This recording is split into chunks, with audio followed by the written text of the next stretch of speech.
Hello friends, இந்த வீடியோவில் நம்ம தமிழ்நாடு ஜியாகிரஃபி, அதாவது தமிழ்நாடோட புவியியல் தனியாகவே பார்க்குறோம். இதுக்கு முன்னாடி நம்ம இந்தியாவோட ஜியாகிரஃபி தனியாகவே ஒரு செப்பரேட் வீடியோவாக நம்ம பார்த்துருக்கோம். இது வெறும் தமிழ்நாடு ஜியாகிரஃபியோடது.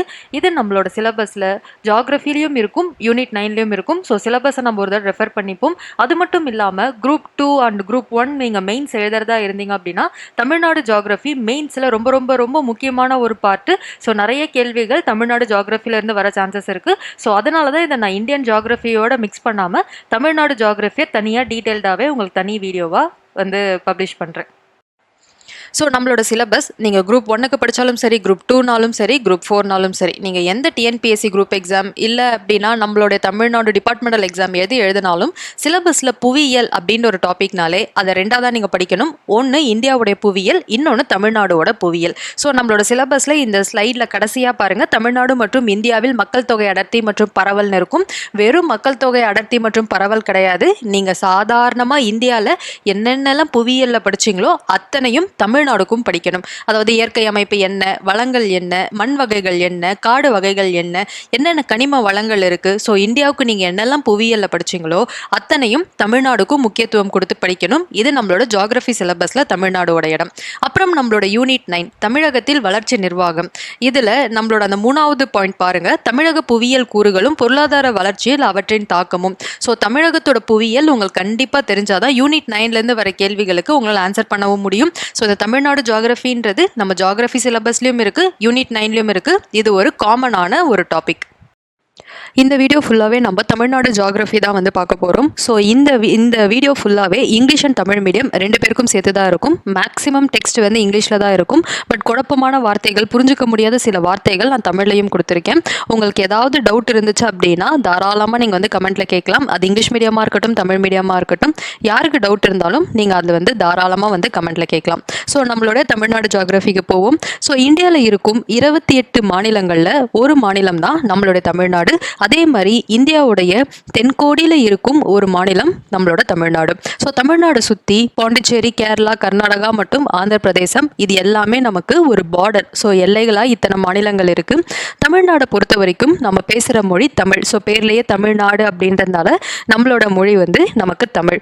ஸோ செம்மொழி அந்தஸ்தை பெற்ற முதல் இந்திய மொழி அப்படின்ற பெருமையையும் நம்ம தமிழ் மொழி பெற்றிருக்கு. அது என்ன செம்மொழி அப்படின்னா, ஒரு மொழியில் இலக்கியம் இருக்கணும், இலக்கணம் இருக்கணும், பல வருட ஆண்டுகள் அந்த மொழியை பேசி இருக்கணும், எழுத்திலக்கணம், யாப்பிலக்கணம், சொல்லிலக்கணம் எல்லாமே இருந்துச்சு அப்படின்னா அந்த மொழி ஒரு செம்மையான மொழி அப்படின்றது. ஸோ இந்தியாவை பொறுத்த வரைக்கும் முதலில் செம்மொழி அந்தஸ்தை பெற்றது நம்மளுடைய தமிழ் மொழி. அதுக்கப்புறம் தான் பல மொழி, ஈவன் சமஸ்கிருதமே அதுக்கப்புறம் தான் வந்து செம்மொழி அப்படின்ற அந்தஸ்தை பெற்றுச்சு. ஸோ எந்த டேட் அப்படின்றது ரொம்ப முக்கியம். ஜனவரி 14, 1958 தான் தமிழ் மொழி இந்தியாவிலேயே செம்மொழி அப்படின்ற அந்தஸ்து. ஸோ ஜனவரி 14 அப்படின்றது நம்மளுடைய பொங்கல் திருநாள். ஸோ அன்னைக்கு தான் தமிழ் வந்து செம்மொழி அப்படின்ற அந்தஸ்தை பெற்றுச்சு. அதுக்கப்புறம் நம்மளுடைய பாப்புலேஷன் படி, மக்கள் தொகை படி நாம் வந்து 6வது பெரிய மாநிலமாக இருக்குது. அது மட்டும் இல்லாமல் நம்ம தமிழ்நாடு வந்து விவசாயத்திலையும் ஒரு தலை சிறந்த மாநிலம், அதே மாதிரி தொழில் வளர்ச்சியிலும் ஒரு தலை சிறந்த மாநிலமாக இருக்குது. ஸோ இப்போ நம்ம தமிழ்நாடோடைய எல்லைகள் என்னென்னன்றதை நம்ம ஜஸ்ட் பேரில் பார்த்தோம். இப்போ அதை ரேகையை வச்சு பார்க்குறோம். அதாவது கிட்டத்தட்ட லாட்டிடியூட் அண்ட் லாங்கிடியூட் என்னென்ன அப்படின்றதும். ஸோ லாட்டிடியூட் அப்படின்னா தமிழில் அட்சரேகை, லாங்கிடியூட் அப்படின்னா தமிழில் தீர்க்க ரேகை. ஸோ அட்சரேகை அப்படின்றது மேலேருந்து கீழே வரைக்கும். ஸோ லாட்டிடியூட் அப்படின்றது மேலேருந்து கீழே வரைக்கும் ஒரு கோடு போட்டோன்னா அது அட்சரேகை, லாட்டிடியூட்னு சொல்லுவோம். அதாவது வெஸ்ட் டு ஈஸ்ட், அதாவது லெஃப்ட் ரைட்டாக நம்ம கோடு போட்டோம் அப்படின்னா அது தீர்க்க ரேகை, அப்புறம் அது லாங்கிடியூட் அப்படின்னு சொல்லுவோம். ஸோ அட்சரேகை எதுலேருந்து எது வரைக்கும் இருக்குது அப்படின்னா 8 டிகிரி 0.5 இன்ச்சஸ் நார்த்லேருந்து 13 டிகிரி 0.9 இன்ச்சஸ் நார்த் வரைக்கும் நமக்கு அட்சரேகை இருக்குது. அதே மாதிரி நம்ம வந்து பூமியுடைய கோலத்தில் இந்தியா அப்படின்றது நம்ம வந்து வடக்கு பகுதியில் தான் இருக்கும். அதனால நம்ம அட்சரேகை ஒன்லி நார்த்தில் மட்டும், வடக்கில் மட்டும்தான் இருக்கும். அதே மாதிரி தீர்க்க ரேகை அப்படின்றது நமக்கு வெறும் ஈஸ்டில் மட்டும்தான் இருக்கும். ஏன்னா நம்ம கரெக்டாக இந்தியா பிளேஸ் ஆகி இருக்கிறதும் நார்த்தன் ஹெமிஸ்பியரில் ஈஸ்ட் டைரக்ஷனில் தான். அதாவது நம்ம கிட்டத்தட்ட இந்த ஜப்பான் இந்த மாதிரி நாடுகள் பக்கத்தில் இருந்தோம்னாலே அதை வந்து ஈஸ்ட்ன்னு சொல்லுவாங்க. அதனால நம்மளுடைய தீர்க்க ரேகை 76 டிகிரி 15 இன்ச்சஸ் ஈஸ்ட்லையும் 80 டிகிரி 20 இன்ச்சஸ் ஈஸ்ட்லையும் இருக்கும். அதே மாதிரி இந்தியாவுடைய தென்கோடி முனை அப்படின்னு சொல்கிற அந்த இந்திரா முனை அது கிட்டத்தட்ட தமிழ்நாடு கூட தான் இருந்துச்சு. இப்போ இந்திரா முனை வந்து கடலுக்கடியில் இருக்குது அப்படின்றதும் 2004 சுனாமி அப்போ இப்படி நடந்துச்சு அப்படின்ற ஒரு குறிப்பும் நமக்கு இருக்குது. ஸோ நம்மளுடைய தமிழ்நாடை வந்து அதிகாரப்பூர்வமாகவும் நிர்வாக தேவைக்காகவும் நிறையா பிரிச்சிருக்காங்க. அதில் என்னென்னா இந்த நம்பர்ஸ் ரொம்ப ரொம்ப முக்கியம். லோக்சபா அப்படின்றது 39 சீட்டுகள். ஸோ லாஸ்ட் எலெக்ஷன்லேயே நீங்கள் கேள்விப்பட்டிருப்பீங்க, நம்மளுடைய முதலமைச்சர் வந்து திரு ஸ்டாலின் அவர்கள் 40 நாமே அப்படின்னு சொல்லியிருப்பார். ஸோ அதாவது என்னென்னா 39 தமிழ்நாடோடது, 1 புதுச்சேரியோடது. ஸோ தமிழ்நாடுக்கு அப்படின்னு இருக்கும் லோக்சபா சீட் வந்து 39. ஸோ நமக்கு எத்தனை தொகுதிகள் தமிழ்நாட்டில் இருக்குது அப்படின்னா 200, 304, ஃபேன்சி நம்பர் 234. ஸோ 234 தொகுதிகள் நமக்கு தமிழ்நாட்டில் இருக்குது. அதே மாதிரி எத்தனை மாவட்டங்கள் தமிழ்நாட்டில் இருக்குது அப்படின்னா 38 மாவட்டங்கள். ஸோ இந்த நம்பர்ஸ் எல்லாமே நீங்கள் கண்டிப்பாக வந்து ஞாபகம் வச்சுக்கணும். இதுலேருந்து கேள்விகள் வந்தாலும் உங்களுக்கு அதை எழுத தெரியணும். இது இல்லாமல் சில நேரங்களில் வருவாய் மாவட்டங்கள்னு கேட்பாங்க, ரெவின்யூ டிஸ்ட்ரிக்ட்ஸ்ன்ட்டு. ஸோ நமக்கு மொத்தம் 32 ரெவின்யூ டிஸ்ட்ரிக்ட்ஸ் அப்படின்றது இருக்குது. ஸோ வருவாய் மாவட்டங்கள் அப்படின்றது வேற, சாதா மாவட்டங்கள்ன்றது வேற. வருவாய் மாவட்டம் அப்படின்னா இப்போ புதுசாக ஏதாவது ஒரு மாவட்டம் ஃபார்ம் ஆகிருக்கு, ஸோ அதற்கு போதுமான வருவாய் இல்லை அப்படின்னா பக்கத்தில் நல்ல வருவாய் தரும் ஒரு மாவட்டத்தோடு அது சேர்த்து வந்து வருவாய்க்கான அந்த நிர்வாகம் செய்வாங்க. ஸோ அப்படி நமக்கு இருப்பது தான் வருவாய் மாவட்டம். ஸோ 32 வருவாய் மாவட்டங்கள், சாதா மாவட்டம் அப்படின்றது 38. தமிழ்நாடுடைய வரலாறு இதை நம்ம முன்னாடியே யூனிட் 8ல் படிச்சிருப்போம். ஸோ ஒன்றும் கிடையாது. ஸோ மற்ற எந்த இந்தியன் ஸ்டேட்டுக்கும் இல்லாத ஒரு வரலாறு நம்ம தமிழ்நாடுக்கு இருக்குது. என்ன அப்படின்னா சங்க காலம், சங்கம் வைத்து தமிழ் வளர்த்தவர்கள் நாம் தான்.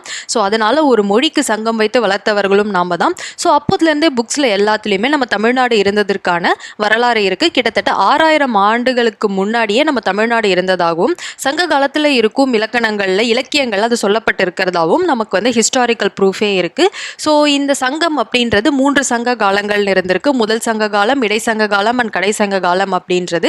ஸோ முதல் சங்க காலம் அப்படின்றது தென்மதுரை அப்படின்ற பகுதி, அது கடற்கரையில் போயிடுச்சு. 2வது சங்க காலம் இருந்தது கபடாபுரம், அதுவும் கடலுக்கடியில் போயிடுச்சு. 3வது சங்கம் இருந்தது தான் மதுரை, அதாவது வடமதுரைன்னு சொல்லுவாங்க, அதுதான் இப்போ இருக்கும் மதுரை.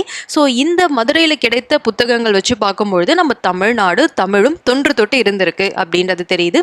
ஸோ நம்ம தமிழில் மொழியில் இருக்கும் முதல் இலக்கண நூல், அதாவது இலக்கியம்னாலும் அதே தான், இலக்கண நூல்னாலும் அது தொல்காப்பியம் தான். அது மட்டும் இல்லாமல் 8 தொகை மற்றும் 10 பாட்டு இது எல்லாமே சங்க காலத்தோட சேர்ந்தது. ஸோ இதெல்லாம் இருந்ததுனால தான் நம்ம தமிழுக்கு செம்மொழி அப்படின்ற அந்தஸ்தையும் வந்து கொடுத்தாங்க. அதே மாதிரி இந்தியாவிலேயே முதல் பிரிண்டிங் ப்ரெஸ் இருந்ததும் நம்ம தமிழ்நாட்டில் தரங்கம்பாடி அப்படின்ற ஒரு இடம் நாகப்பட்டினம் மாவட்டத்தில் இருக்குது. டேனிஷ் மிஷினரி, அதாவது டேனிஷ்காரங்க வந்து வச்சு நடத்தினது தான். ஸோ இந்தியாவிலே ஃபஸ்ட்டு பிரிண்டிங் ப்ரெஸ் இருந்தது நம்ம தமிழ்நாடோட தரங்கம்பாடியில். தமிழ்நாடோடைய இயற்கை அமைப்பை 4 பிரிப்பாங்க. மலைப்பகுதிகள், ஹில்லி ஏரியாஸ், ஸோ மேற்கு தொடர்ச்சி மலைகள் மற்றும் கிழக்கு தொடர்ச்சி மலைகள். 2வது பிளாட்டியூஸ், பீடபூமிகள். 3வது பிளைன்ஸ், சமவெளி பகுதிகள். 4வது கோஸ்டல் லைன்ஸ், கடற்கரை சமவெளி பகுதிகள். ஸோ நம்மளுடைய தமிழ்நாடோட இயற்கை அமைப்பை 4 பிரிப்பாங்க. இங்கிலீஷில் இதை ஃபிசியோகிராஃபி அப்படின்னு சொல்லுவாங்க. ஸோ ஒன்னொருத்தையும் டீட்டெயில்டாக பார்ப்போம். ஸோ முதலில் ஹில்லி ரீஜன்ஸ் ஆஃப் தமிழ்நாடு அப்படின்னு சொல்லக்கூடிய மலைப்பகுதிகள். ஸோ மலை அப்படின்னா நமக்கு இமயமலை மாதிரி ரொம்ப உயர்ந்த மலைகள்லாம் தமிழ்நாட்டில் கிடையாது. மேற்கு தொடர்ச்சி மற்றும் கிழக்கு தொடர்ச்சி மலைகள் இருக்கும் அந்த பகுதியை தான் தமிழ்நாட்டில் மலைப்பகுதிகள் அப்படின்னு சொல்லுவாங்க. ஸோ முக்கியமாக வந்து எங்கெல்லாம் இருக்குது, எந்த மாவட்டத்தில் ஆரம்பித்து எந்த மாவட்டம் வரைக்கும் நமக்கு மேற்கு தொடர்ச்சி மலைகள் இருக்குது அப்படின்னா நீலகிரி மாவட்டம் ஆரம்பித்து கன்னியாகுமரி வரைக்கும் நமக்கு மேற்கு தொடர்ச்சி மலைகள் இருக்குது. ஸோ அதோட உயரம் வந்து 1000 மீட்டர்லேருந்து 1500 மீட்டர் வரைக்கும் இருக்கும். இதை ரொம்ப முக்கியமான விஷயம் என்ன அப்படின்னா மேற்கு தொடர்ச்சி மலையும் கிழக்கு தொடர்ச்சி மலையும் வந்து மீட் பண்ற இடத்தை தான் நீலகிரி மலை அப்படின்னு சொல்லுவோம். Where western ghats and eastern ghats meet is தான் வந்து நம்மளோட நீலகிரி மலைத்தொடர். அதே மாதிரி நீலகிரி ஆஃப் தமிழ்நாடும் அதே மாதிரி ஆனைமலை ஹில் ஆஃப் கேரளாவும் பார்த்தீங்க அப்படின்னா ஒரு ஹைட் 1500 மீட்டர் வரைக்கும், அதாவது அந்த ஈஸ்டில் வந்து இத்தனை ஹைட், அதாவது நீலகிரி ஆஃப் தமிழ்நாடுலேருந்து ஆனைமலை ஹில்ஸ் ஆஃப் கேரளா வரைக்கும் ஹைட் வந்து 1500 மீட்டர்ஸ் வரைக்கும் இருக்கும் அப்படின்னு சொல்லுவாங்க. ஸோ நம்ம தமிழ்நாடோடைய உயர்ந்த சிகரம் அப்படின்றது நீலகிரி மலைத்தொடரில் இருக்கும் தொட்டபெட்டா தான். இதுவே சவுத் இந்தியா அப்படின்னா தென்னிந்தியாவுடைய உயர்ந்த மலை சிகரம் அப்படின்றது ஆனைமுடி. ஸோ கொஷனில் வந்து தமிழ்நாடோட உயர்ந்த மலை சிகரம்னா தொட்டபெட்டா, இதுவே தென்னிந்தியாவுடைய உயர்ந்த மலை சிகரம் அப்படின்னா ஆனைமுடி. ஸோ ரெண்டுத்தையும் கன்ஃபியூஸ் பண்ணிக்காம பாருங்க. தொட்டபெட்டா தமிழ்நாட்டில் இருக்குது, ஆனைமுடி கேரளாவில் இருக்குது. அப்புறம் நம்மளோட முக்கியமான மலைத்தொடர் அப்படின்றது பழனி ஹில்ஸ். ஸோ இதில் தான் நம்மளுடைய கொடைக்கானலும் இருக்குது. ஸோ அந்த மாதிரி இப்போ பழனி ஹில்ஸுக்கு கீழே பார்த்தீங்க அப்படின்னா வருஷநாடு மற்றும் ஆண்டிப்பட்டி ஹில்ஸ் அப்படின்றது இருக்கும். அதற்கு அப்படியே பக்கத்தில் வந்து கார்டமம் ஹில்ஸ், ஏலக்காய் மலை அப்படின்றது இருக்கும். வருஷநாடு, ஆண்டிப்பட்டி, கார்டமம் ஹில்ஸ் இது எல்லாம் சேர்ற இடத்துல தான் அந்த பழனி மலை, கிட்டத்தட்ட நம்ம கொடைக்கானல் ஹில் ஸ்டேஷன் அங்கே தான் இருக்கும். நம்மளோட முக்கியமான பள்ளத்தாக்கு வேலி அப்படின்னு சொல்லுவாங்க. கம்பம் பள்ளத்தாக்கு எந்த மலைகளுக்கு நடுவில் இருக்குன்றது ரொம்ப முக்கியம். கம்பம் வேலி இல்லை அப்படின்னா கம்பம் பள்ளத்தாக்கு எந்த 3 மலைகளுக்கு நடுவில் இருக்குன்னா தேக்கடி, வருஷநாடு மற்றும் கொடைக்கானல். அதுக்கப்புறம் இந்த கம்பம் வேலிக்கு ஒரு முக்கியமான பேரும் இருக்குது, கிரீன் வேல்யூ ஆஃப் தமிழ்நாடு அப்படின்னா பச்சை பசேல் அப்படின்னு இருக்கும். ஏன்னா எல்லா பக்கமும் மலைத்தொடர் அப்படின்றதுனால நீங்கள் மேலே ட்ரோன் ஷாட்லேருந்து பார்த்தீங்கன்னா நல்லா க்ரீனாக இருக்கிற மாதிரி இருக்கும். ஸோ க்ரீன் வேலி, அதாவது பசுமை பள்ளத்தாக்கு அப்படின்னு சொல்லப்படுறது எது அப்படின்னா கம்பம் வேலி. அதே மாதிரி இந்த மலைகள்லாம் நல்லா ஞாபகம் வச்சுக்கோங்க. மேற்கு தொடர்ச்சி மலையும் கிழக்கு தொடர்ச்சி மலையும், வெஸ்டர்ன் காட்ஸும் ஈஸ்டர்ன் காட்ஸும் மீட் பண்ணுற இடம் தான் நீலகிரி. அதே மாதிரி கம்பம் வேலி எதுக்கு இருக்கும்னா 3க்கு நடுவில் இருக்கும், தேக்கடி, வருஷநாடு, கொடைக்கானல். அதே மாதிரி வருஷநாடு மலைக்கும் அகஸ்திய மலைக்கும் நடுவில் ஒரு சின்ன கேப் இருக்கும். அதுக்கு பேர் செங்கோட்டா அப்படின்னு சொல்லுவாங்க. செங்கோட்டா நம்ம வந்து கேப் அப்படின்னு சொல்லுவாங்க. மெயினாக நம்மளோட தமிழ்நாடும் கேரளாவும் இணையிற இடம் அந்த செங்கோட்டா பாஸ் தான். ஸோ இந்த 2 மலைக்கு நடுவில் இருக்கிறது அந்த வருஷநாடு ஹில்ஸ். ஸோ வருஷநாடு மற்றும் அந்த அகஸ்திய மலை. அதுக்கப்புறம் வந்து முக்கியமாக வந்து 2 பாசஸ் இருக்குது. ஒன்று ஆத்தூர் பாஸ் அப்படின்னு சொல்லுவாங்க, அது சவுத் தமிழ்நாட்டில் இருக்குது. இன்னொன்று செங்கம் பாஸ் அப்படின்வாங்க, அது வந்து நார்த் தமிழ்நாட்டில் இருக்குது. பாஸ் அப்படின்னா ஒன்றும் கிடையாது, ஒரு இடத்துக்கு போகிறதுக்கான ஒரு பாதை. ஓகேவா, ஒரு மலை தொடருக்கு நடுவில் ஊடுருவி போகிறதுக்கான அந்த பாதையை தான் பாசஸ் அப்படின்னு சொல்லுவாங்க. ஸோ நம்ம நார்த் தமிழ்நாட்டில் இருக்கிறது செங்கம் பாஸ், சவுத் தமிழ்நாட்டில் இருக்கிறது ஆத்தூர் பாஸ். ஸோ இந்த மலைத்தொடரில் என்ன ஹைட்டில் இருக்கும் அப்படின்னா 1100 மீட்டர்லேருந்து 1600 மீட்டர் வரைக்கும் இருக்கும். ஸோ அதே மாதிரி தமிழ்நாட்டில் இருக்கும் நிறைய மலைகள் இருக்குது. ஸோ மலைகள் எந்தெந்த டிஸ்ட்ரிக்டில் இருக்குன்றது முக்கியம். பொறுத்துகளை கேட்டவங்களுக்கு எழுத தெரியணும். ஜவ்வாது மலை மற்றும் ஏலகிரி மலை வேலூர் மாவட்டம், சேர்வராயன் மலை அப்படின்றது சேலம் டிஸ்ட்ரிக்ட், கல்வராயன் மலை விழுப்புரம் டிஸ்ட்ரிக்ட், பச்சைமலை திருச்சிராப்பள்ளி, கொல்லிமலை நாமக்கல் டிஸ்ட்ரிக்ட், சித்தேரி அப்படின்றது தர்மபுரியிலும் இருக்குது, சேலம்லேயும் இருக்குது, ஜிஞ்சி மலை அப்படின்றது திருவண்ணாமலை டிஸ்ட்ரிக்ட். ஸோ இதெல்லாமே ரொம்ப முக்கியமான தமிழ்நாட்டில் இருக்கும் மலைப்பகுதிகள். ஸோ இயற்கை அமைப்போட செகண்ட் வந்து பீடபூமிகள். நம்ம மலைப்பகுதிகள் பார்த்துட்டோம், இப்போ அடுத்தது பீடபூமிகள். மலைப்பகுதியில் நம்ம முக்கியமாக நீலகிரி பார்த்தோம், அதாவது மேற்கு தொடர்ச்சி மலையும் கிழக்கு தொடர்ச்சி மலை, அதாவது வெஸ்டர்ன் அண்ட் ஈஸ்டர்ன் காட்ஸ் வந்து மீட் பண்ணுற இடம் தான் நீலகிரின்னு பார்த்தோம். ஸோ அதே நீலகிரி தான் மலையாகவும் இருக்கும் பீடபூமியாகவும் இருக்கும். உயரமாக இருந்துச்சுன்னா அது மலை, மலையை விட கொஞ்சம் உயரம் கம்மியாக இருந்துச்சுன்னா பீடபூமி. ஸோ நம்ம தமிழ்நாட்டில் இருக்கும் ஒரு முக்கியமான பீடபூமி நீலகிரியில் இருக்குது. அதோட கண்டினியூவேஷன் தான் நம்ம கோயம்புத்தூர்லேயும் இருக்கும். ஸோ நீலகிரியில் ஆரம்பித்து கோயம்புத்தூர் வரைக்கும் அந்த நீலகிரி பீடபூமி நமக்கு இருக்கும். கோயம்புத்தூர் வரைக்கும் அது இறங்கும்போது 1800 மீட்டர்ஸ் வரைக்கும் நமக்கு உயரம் இருக்கும். அதுக்கப்புறம் தர்மபுரி டிஸ்ட்ரிக்டில் ஒரு முக்கியமான பீடபூமி இருக்குது, அதுக்கு பேர் பரமஹால் பிளாட்டியூ அப்படின்வாங்க. கிட்டத்தட்ட ஒகேனக்கல் ஃபால்ஸ் எல்லாமே அந்த இடத்துல தான் இருக்குது. ஸோ அதே அந்த பீடபூமி தான் கர்நாடகாவிலேருந்து ஆரம்பிக்கும், மைசூர் பீடபூமியிலேருந்து ஆரம்பித்து தமிழ்நாடுக்குள்ள பரமஹால் பீடபூமியை தருமபுரி டிஸ்ட்ரிக்டில் வந்திருக்கும். இதில் ரொம்ப முக்கியமான ஒரு ஆறு இருக்குது. என்ன அப்படின்னா தமிழ்நாட்டில் இருக்கும் அந்த பீடபூமியையும் மைசூரில் இருக்கும் பீடபூமியையும் பிரிக்கிறது ஒரு முக்கியமான ஆறு. அந்த ஆறுக்கு பேர் மொய்யார். இது நிறைய தடவை கொஷின்ஸாக கேட்டிருக்காங்க. இல்லைன்னா சில நேரங்களில் பரமஹால் பீடபூமியையும் மைசூர் பீடபூமியையும் பிரிக்கும் ஆறு எதுன்னு கேட்டாலும் அது மொய்யாறு அப்படின்றத ஞாபகம் வச்சுக்கோங்க. அடுத்த வந்து இயற்கை அமைவு நம்மளுடைய சமவெளி பகுதிகள். ஸோ சமவெளி பகுதிகள் அப்படின்னு எடுத்தோன்னா நம்மளுடைய நார்த் தமிழ்நாடு புலிகேட் லேக் அப்படின்வாங்க, பழவேற்காடு ஏரி. கிட்டத்தட்ட நம்ம தமிழ்நாடையும் ஆந்திராவையும் பிரிக்கிறது, பார்டராக அமைஞ்சிருக்கிறது இந்த புலிகேட் லேக் தான் பழவேற்காடு ஏரி. அங்கே ஆரம்பித்து நம்மளோட சவுத் டிஸ்ட்ரிக்ட் கன்னியாகுமரி வரைக்கும் சமவெளி பகுதிகள் இருக்குது. ஸோ சமவெளி பகுதிகள்னாலே கடல் மட்டத்தோட இருக்கிறதா சமவெளி பகுதிகள்னு சொல்வோம். கிட்டத்தட்ட 1000 கிலோமீட்டர் வரைக்கும் நம்ம சமவெளி பகுதிகள் இருக்குது. இதோடைய உயரம் பார்த்தீங்கன்னா வெறும் 50 மீட்டர் தான் இருக்கும். கடலும் இதுவும் ஒரே சமமான ஹைட்டில் தான் இருக்கும். சமவெளி பகுதிகளிலேயே தான் நமக்கு கடற்கரை பகுதிகளும் இருக்குது. தமிழ்நாட்டில் 2 முக்கியமான பீச்சஸ் இருக்குது. ஒன்று மெரினா பீச், இன்னொன்று ராமேஸ்வரம் பீச். மெரினா பீச் உலகத்திலேயே ரொம்ப பெரிய செகண்ட் லார்ஜஸ்ட் பீச். ஓகேவா, ஸோ ஃபஸ்ட்டு பீச் என்ன அப்படின்னு தெரிஞ்சது அப்படின்னா கமெண்ட்டில் சொல்லுங்கள். ஒரு சின்ன க்ளூ, அது யூஎஸில் இருக்கிற ஒரு beach. So first largest beach யூஎஸில் இருக்குது, செகண்ட் லார்ஜஸ்ட் பீச் தான் நம்மளோட மெரினா பீச் தமிழ்நாட்டில் இருக்குது. ஸோ மெரினா பீச்சோடைய டிஸ்டன்ஸ், அதாவது நீளம் வந்து 13 கிலோமீட்டர்ஸ். ஸோ சென்னையோட ஒரு முக்கியமான அட்ராக்ஷனாகவும் இந்த மெரினா பீச் இருக்குது. அடுத்து நம்ம தமிழ்நாட்டில் இருக்கும் முக்கியமான பீச் ராமேஸ்வரம் பீச்சு. இங்கே தான் அந்த ராமநாத சுவாமி கோவில், கிட்டத்தட்ட வந்து காசி ராமேஸ்வரம் சொல்லுவாங்களா, அந்த ராமேஸ்வரமோட கோவில் இந்த பீச்சில் தான் நமக்கு வந்து அமைஞ்சிருக்கும். இது வந்து மேக்ஸிமம் வந்து இந்த பீச்சோட இது இது என்ன அப்படின்னா அதில் வரும் அலைகள் வந்து ராமேஸ்வரம் பீச்சில் வந்து அழகாக இருக்கும். ஸோ இந்த 2 பீச் மட்டும் தான் தமிழ்நாட்டில் இருக்கான கிடையாது. நிறைய டிஸ்ட்ரிக்ட் நமக்கு வந்து கோஸ்டல் டிஸ்ட்ரிக்ட், அதாவது கடலோர மாவட்டங்கள் தான். ஸோ எங்கெல்லாம் நமக்கு வந்து பீச்சஸ் இருக்கும் அப்படின்னா திருவள்ளூர், காஞ்சிபுரம், கடலூர், விழுப்புரம், இந்த எல்லா இடத்தையும் வந்து சோழமண்டலம் பிளெயின் அப்படின்னு சொல்லுவாங்க. ஸோ சோழமண்டல கடற்கரை பகுதி அப்படின்னு சொல்லுவாங்க. ஓகேவா? ஸோ நம்ம தமிழ்நாட்டில் இருக்கும் கடற்கரை பகுதிக்கு பேர் சோழமண்டல கடற்கரை பகுதி. ஏன் அப்படின்னா இது வந்து சோழன் ஆண்ட பகுதி. இந்த நான் சொல்கிறேன் இந்த எல்லாமே திருவள்ளூர், காஞ்சிபுரம், கடலூர், விழுப்புரம் இது எல்லாமே சோழர்கள் ஆண்ட பகுதி. ஸோ அதனால அதுக்கு வந்து சோழமண்டலம் அப்படின்னு சொல்லுவாங்க. சில நேரங்களில் உங்கள் ஆப்ஷனில் கோரமண்டல் அப்படின்னு கொடுத்துருப்பாங்க. ஸோ சோழமண்டலம்னு சொல்ல தெரியாமல் அது கோரமண்டல் அப்படின்னு பேர் வச்சிருப்பாங்க. கோரமண்டல் அப்படின்னாலும் சோழமண்டல கடற்கரைனாலும் நம்மளுடைய தமிழ்நாடோட கடற்கரை பகுதிக்கு தான் அந்த மாதிரி ஒரு பேர். இப்போ அடுத்தது ரிவர்ஸ் ஆஃப் தமிழ்நாடு. தமிழ்நாட்டில் இருக்கும் முக்கியமான ஆறுகள். தமிழ்நாடு ஆறுகளை 2 வகையாக பிரிக்கிறாங்க. வடக்கு ஆறுகள், தென் ஆறுகள் அப்படின்றது. ஸோ வடக்கு ஆறுகளில் எதெல்லாம் ரொம்ப முக்கியமான ஆறு அப்படின்னா ஆரணி ஆறு, கோர்ட்டலை ஆறு, பாலாறு, செய்யாறு, கெடிலம், மணிமுத்தாறு மற்றும் தென்பெண்ணை. ஓகேவா? இது எல்லாம் தான் வட ஆறுகளில் ரொம்ப முக்கியமான ஆறு. அதுலேயும் ரொம்ப முக்கியமானது காவேரி டெல்டா பகுதி. கிட்டத்தட்ட தமிழ்நாடோடைய நடுப்பகுதி. இங்கே தான் நம்ம காவேரி டெல்டா பகுதி இருக்குது. அதில் கொள்ளிடம், மணியாறு, வெண்ணாறு, வெட்டாறு, அரசலாறு, நாட்டாறு, முடிக்கொண்டினார், அப்புறம் வந்து குடமுரளி, அப்புறம் வீர சோழனார், இது எல்லாமே வந்து காவேரி டெல்டா பகுதிகளில் காவேரியோடைய ஒரு பிரான்ச்சஸ் தான் இது எல்லாமே. அதுக்கப்புறம் நம்ம சவுத் தமிழ்நாட்டில் பார்த்தீங்கன்னா வைகை. ஸோ சவுத் தமிழ்நாடோட ரிவர்ஸும் அந்த டிஸ்ட்ரிக்ஸும் ரொம்ப முக்கியம்.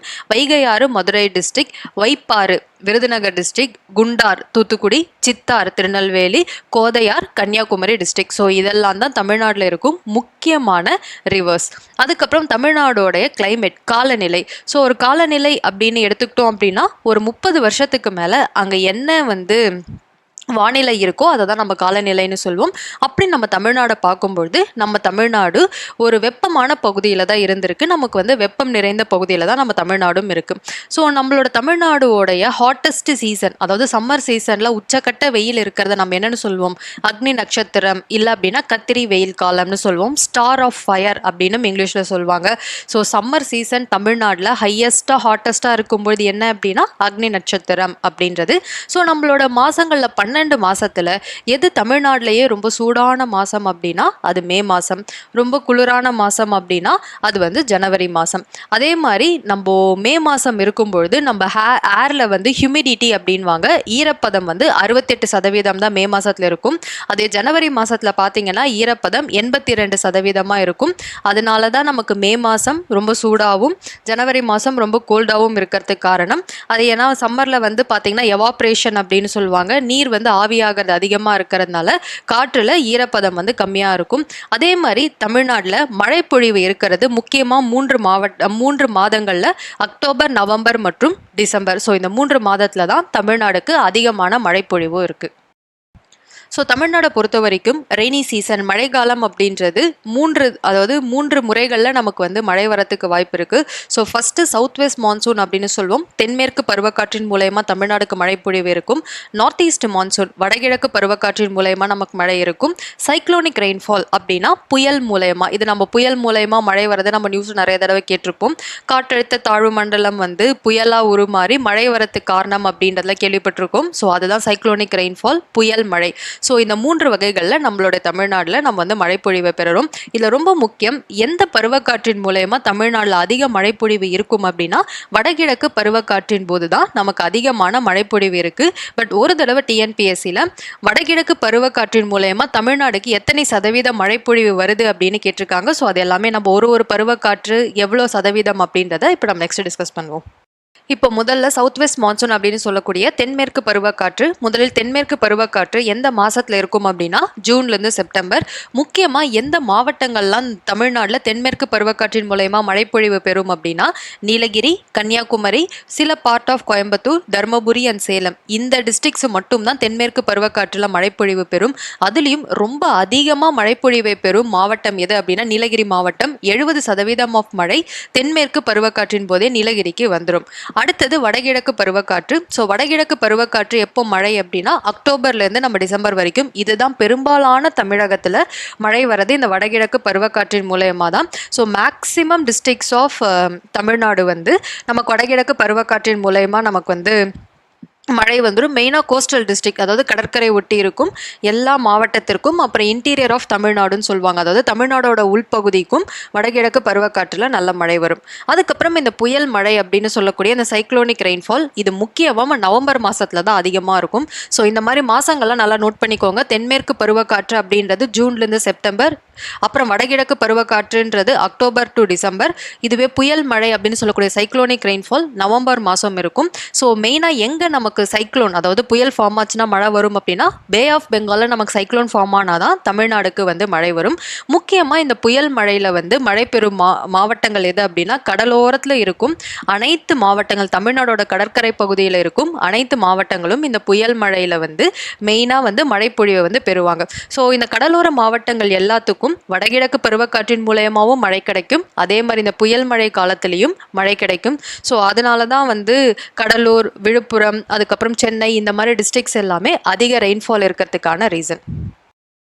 இப்போ புயல் மழை ஃபார்ம் ஆகும் அப்படின்னு நம்ம முன்னாடியே பார்த்தோம். எப்போ புயல் மழை வந்து ஃபார்ம் ஆகும் அப்படின்னா பே ஆஃப் பெங்கால், அதாவது வங்காள விரிகுடாவில் லோ ப்ரெஷர் ஃபார்ம் ஆனாதான் நமக்கு அது புயலாக மாறும். அப்படி புயலாக மாறினாதான் நமக்கு வந்து மழைப்பொழிவு வரும். ஸோ நம்ம முன்னாடியே வந்து நம்ம தமிழ்நாடுக்கு 3 வகைகளில் மழை வரும்னு பார்த்தோம். South west monsoon, north east monsoon and cyclonic rainfall. எத்தனை பெர்சன்டேஜ் வந்து நமக்கு வருது அப்படின்னா சவுத் வெஸ்ட் மான்சூன் மூலயமா நமக்கு 22% மழைப்பொழிவு தமிழ்நாடு கிடைக்குது.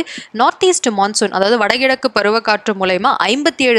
இதுதான் நான் வந்து சொன்னது, முன்னாடி ஒரு தடவை கொஸ்டினாக கேட்டது. ஸோ வடகிழக்கு பருவமழை மூலயமா நமக்கு எவ்வளோ சதவீதம் மழைப்பொழிவு வருது அப்படின்னா 57%. புயல் மழை சைக்ளோனிக் ரெயின்ஃபால் மூலயமா தமிழ்நாடுக்கு வந்து மழை கிடைக்கிறது 21%.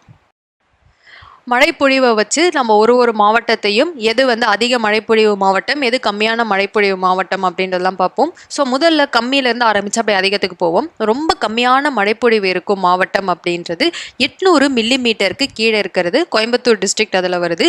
அதை விட கொஞ்சம் மழைப்பொழிவு லோ ரெயின்ஃபால் இருக்கிறது வந்து நாமக்கல், மதுரை, திருச்சிராப்பள்ளி, கரூர், பெரம்பலூர், தூத்துக்குடி, ஈரோடு, தருமபுரி, கிருஷ்ணகிரி.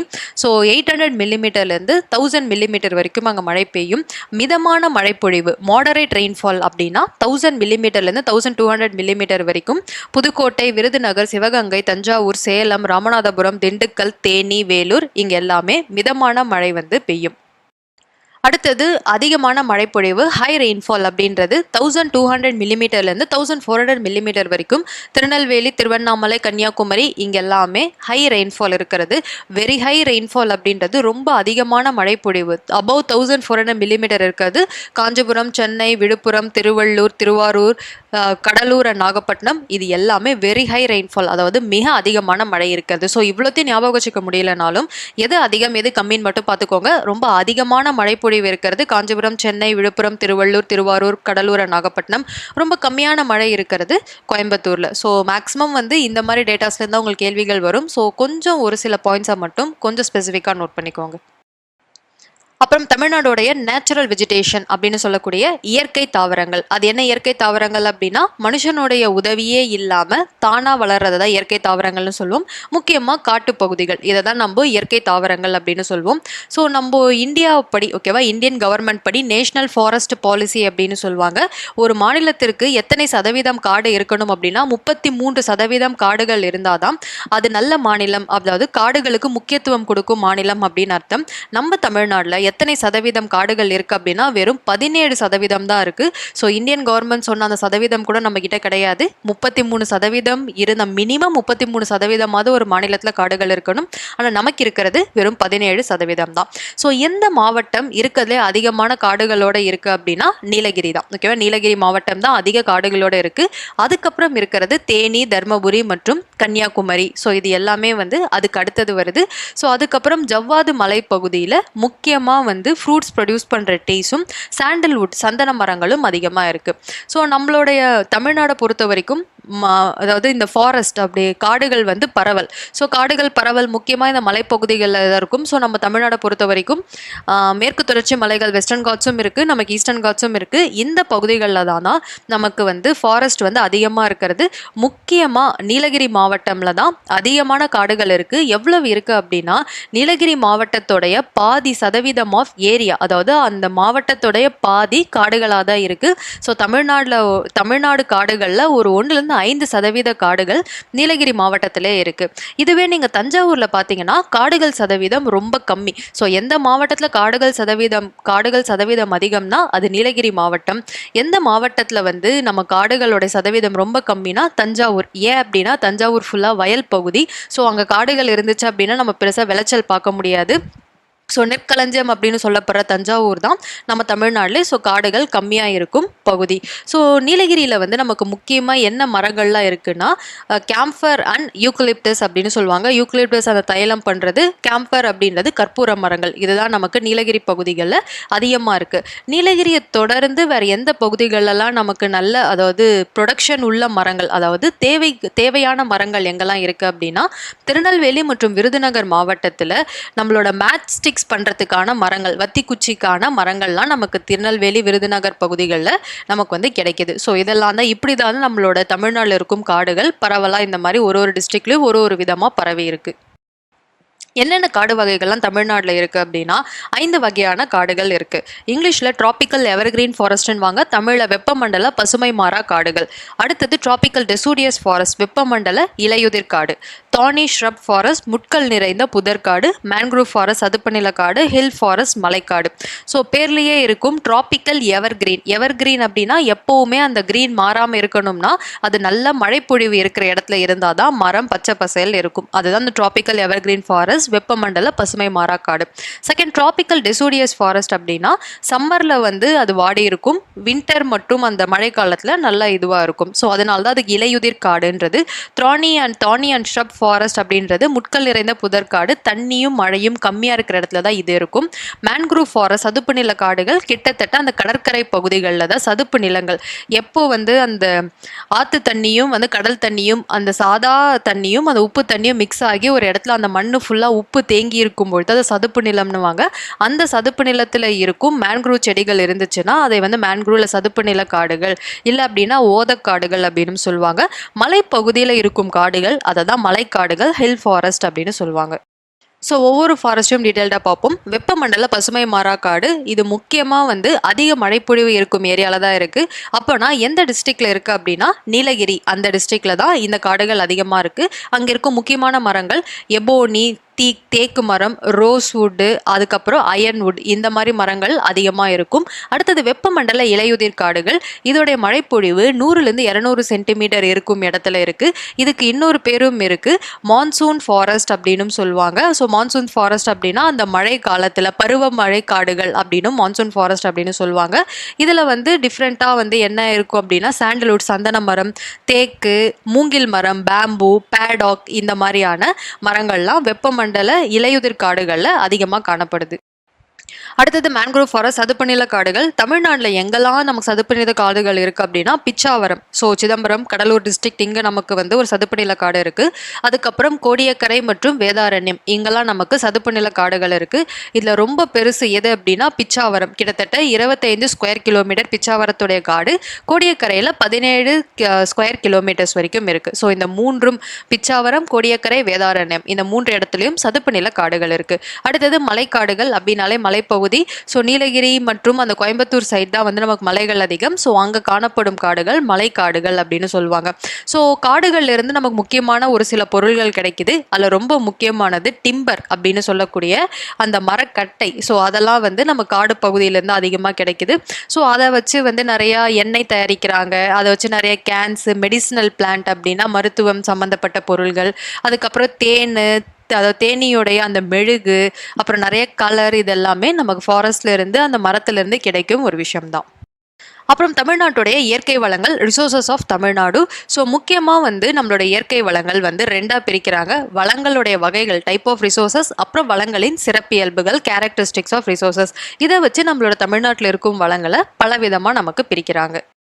தமிழ்நாட்டுடைய மண் வளம். ஸோ தமிழ்நாட்டில் என்னென்ன மண் வகைகள்லாம் இருக்குது அப்படின்னா தமிழ்நாட்டில் வந்து இந்தியாவில் இருக்கும் போலே எல்லா வகையான மண்ணும் நம்ம தமிழ்நாட்டிலையும் இருக்கு. முதல்ல முக்கியமானது வண்டல் மண் அப்படின்னு சொல்லக்கூடிய அலுவியல் சாயில், அதாவது ஆற்று ஓரங்களில் கிடைப்பது நமக்கு இந்த வண்டல் மண் தான். எந்த மாவட்டங்கள் இருக்குன்றது ரொம்ப முக்கியம். தஞ்சாவூர், திருவாரூர், கடலூர், நாகப்பட்டினம், விழுப்புரம், திருநெல்வேலி, கன்னியாகுமரி வண்டல் மண் அதிகமாக இருக்கும் பகுதிகளெல்லாம் நெல் விளைச்சல் வந்து அதிகமாக இருக்கும். அடுத்தது கருப்பு மண், ரெகூரார் பிளாக் சாயில்னு சொல்லுவாங்க. இது கோயம்புத்தூர், மதுரை, விருதுநகர், தூத்துக்குடி, திருநெல்வேலியில இருக்கு. கருப்பு மண் அதிகமாக இருக்கும் பகுதிகளெல்லாம் பருத்தி உற்பத்தி அதிகமாக இருக்கும். அப்புறம் சிவப்பு மண் இல்லைன்னா செம்மண் அப்படின்னு சொல்லக்கூடிய ரெட் லோம் சாயில், இது சிவகங்கை, ராமநாதபுரம் அதிகமாக இருக்கும். அப்புறம் லேட்டரைட் அப்படின்னு சொல்லக்கூடிய ஒரு மண் வகை காஞ்சிபுரம், திருவள்ளூர், தஞ்சாவூர் இந்த மாதிரி பகுதிகள், அதாவது மலைக்கு சின்னதாக பக்கத்தில் இருக்கும் பகுதிகளெல்லாம் மலையில இருந்து அந்த தண்ணி போய் கொஞ்சம் கொஞ்சமாக அரிச்சு ஃபார்ம் ஆகிற ஒரு மண் தான் இந்த லேட்டரைட் மண் அப்படின்றது. ஸோ இந்த மாவட்டங்களெல்லாம் இந்த லேட்டரைட் மண்ணும் இருக்குது. லேட்டரைட் மண் பார்த்தாச்சு. அடுத்தது மீதி இருக்கிறது உப்பு மண். ஸோ கடற்கரை பகுதிகளெல்லாம் அதிகமாக நம்ம காணப்படுறது இதுதான். ஸோ வேதாரண்யம், அதுக்கப்புறம் கோரமண்டல் கோஸ்ட், தமிழ்நாடோட கடற்கரை பகுதியே சோழமண்டலம் இல்லை கோரமண்டல் கோஸ்ட்னு சொன்ன அந்த பகுதி எல்லாத்துலேயுமே இந்த உப்பு மண் இருக்கும். கிட்டத்தட்ட 10 கிலோமீட்டர் வரைக்கும், அதாவது கடல்ல இருந்து ஒரு 10 கிலோமீட்டர் வரைக்கும் உள்ள வரைக்கும் நமக்கு இந்த சலைன் அப்படின்னு சொல்லக்கூடிய இந்த உப்பு மண் நம்ம தமிழ்நாட்டில் இருக்குது. தமிழ்நாட்டில் காட்டு வளங்களில் எந்தெந்த மாவட்டங்களில் எவ்வளோ காடுகள் இருக்குன்னு பார்த்தோம், எந்த மாவட்டத்தில் அதிகமான காடுகள் இருக்குன்னு பார்த்தோம். ஸோ முன்னாடி காடுகள் பார்த்துட்டோம், இப்போ அதுக்குள்ளே இருக்கும் வன விலங்குகள் என்னென்ன அப்படின்றத பார்ப்போம். ஸோ தமிழ்நாட்டில் பொறுத்த வரைக்கும் 2 முக்கியமான வைல்ட் லைஃப் சாங்சுரி அப்படின்னு சொல்லக்கூடிய 2 பகுதிகள், முதுமலை மற்றும் ஆனைமலை. ஸோ இந்த 2 இடங்களிலும் வைல்ட் லைஃப் சாங்சுரி அப்படின்ற இடம். ஸோ இதில் ஆனைமலையில் இருக்கும் வைல்ட் லைஃப் சாங்சுரிக்கு பேர் Indira Gandhi wild life sanctuary அப்படின்னு சொல்லுவாங்க. கிட்டத்தட்ட இது எல்லாமே நம்மளோட நீலகிரி டிஸ்ட்ரிக்ட்ல தான் இருக்கு. ஸோ இங்க மேக்சிமம் வந்து காணப்படுற அனிமல்ஸ் என்ன அப்படின்னா elephant, tiger, bison, monkey and deers இதெல்லாம் தான் அதிகமாக காணப்படுது.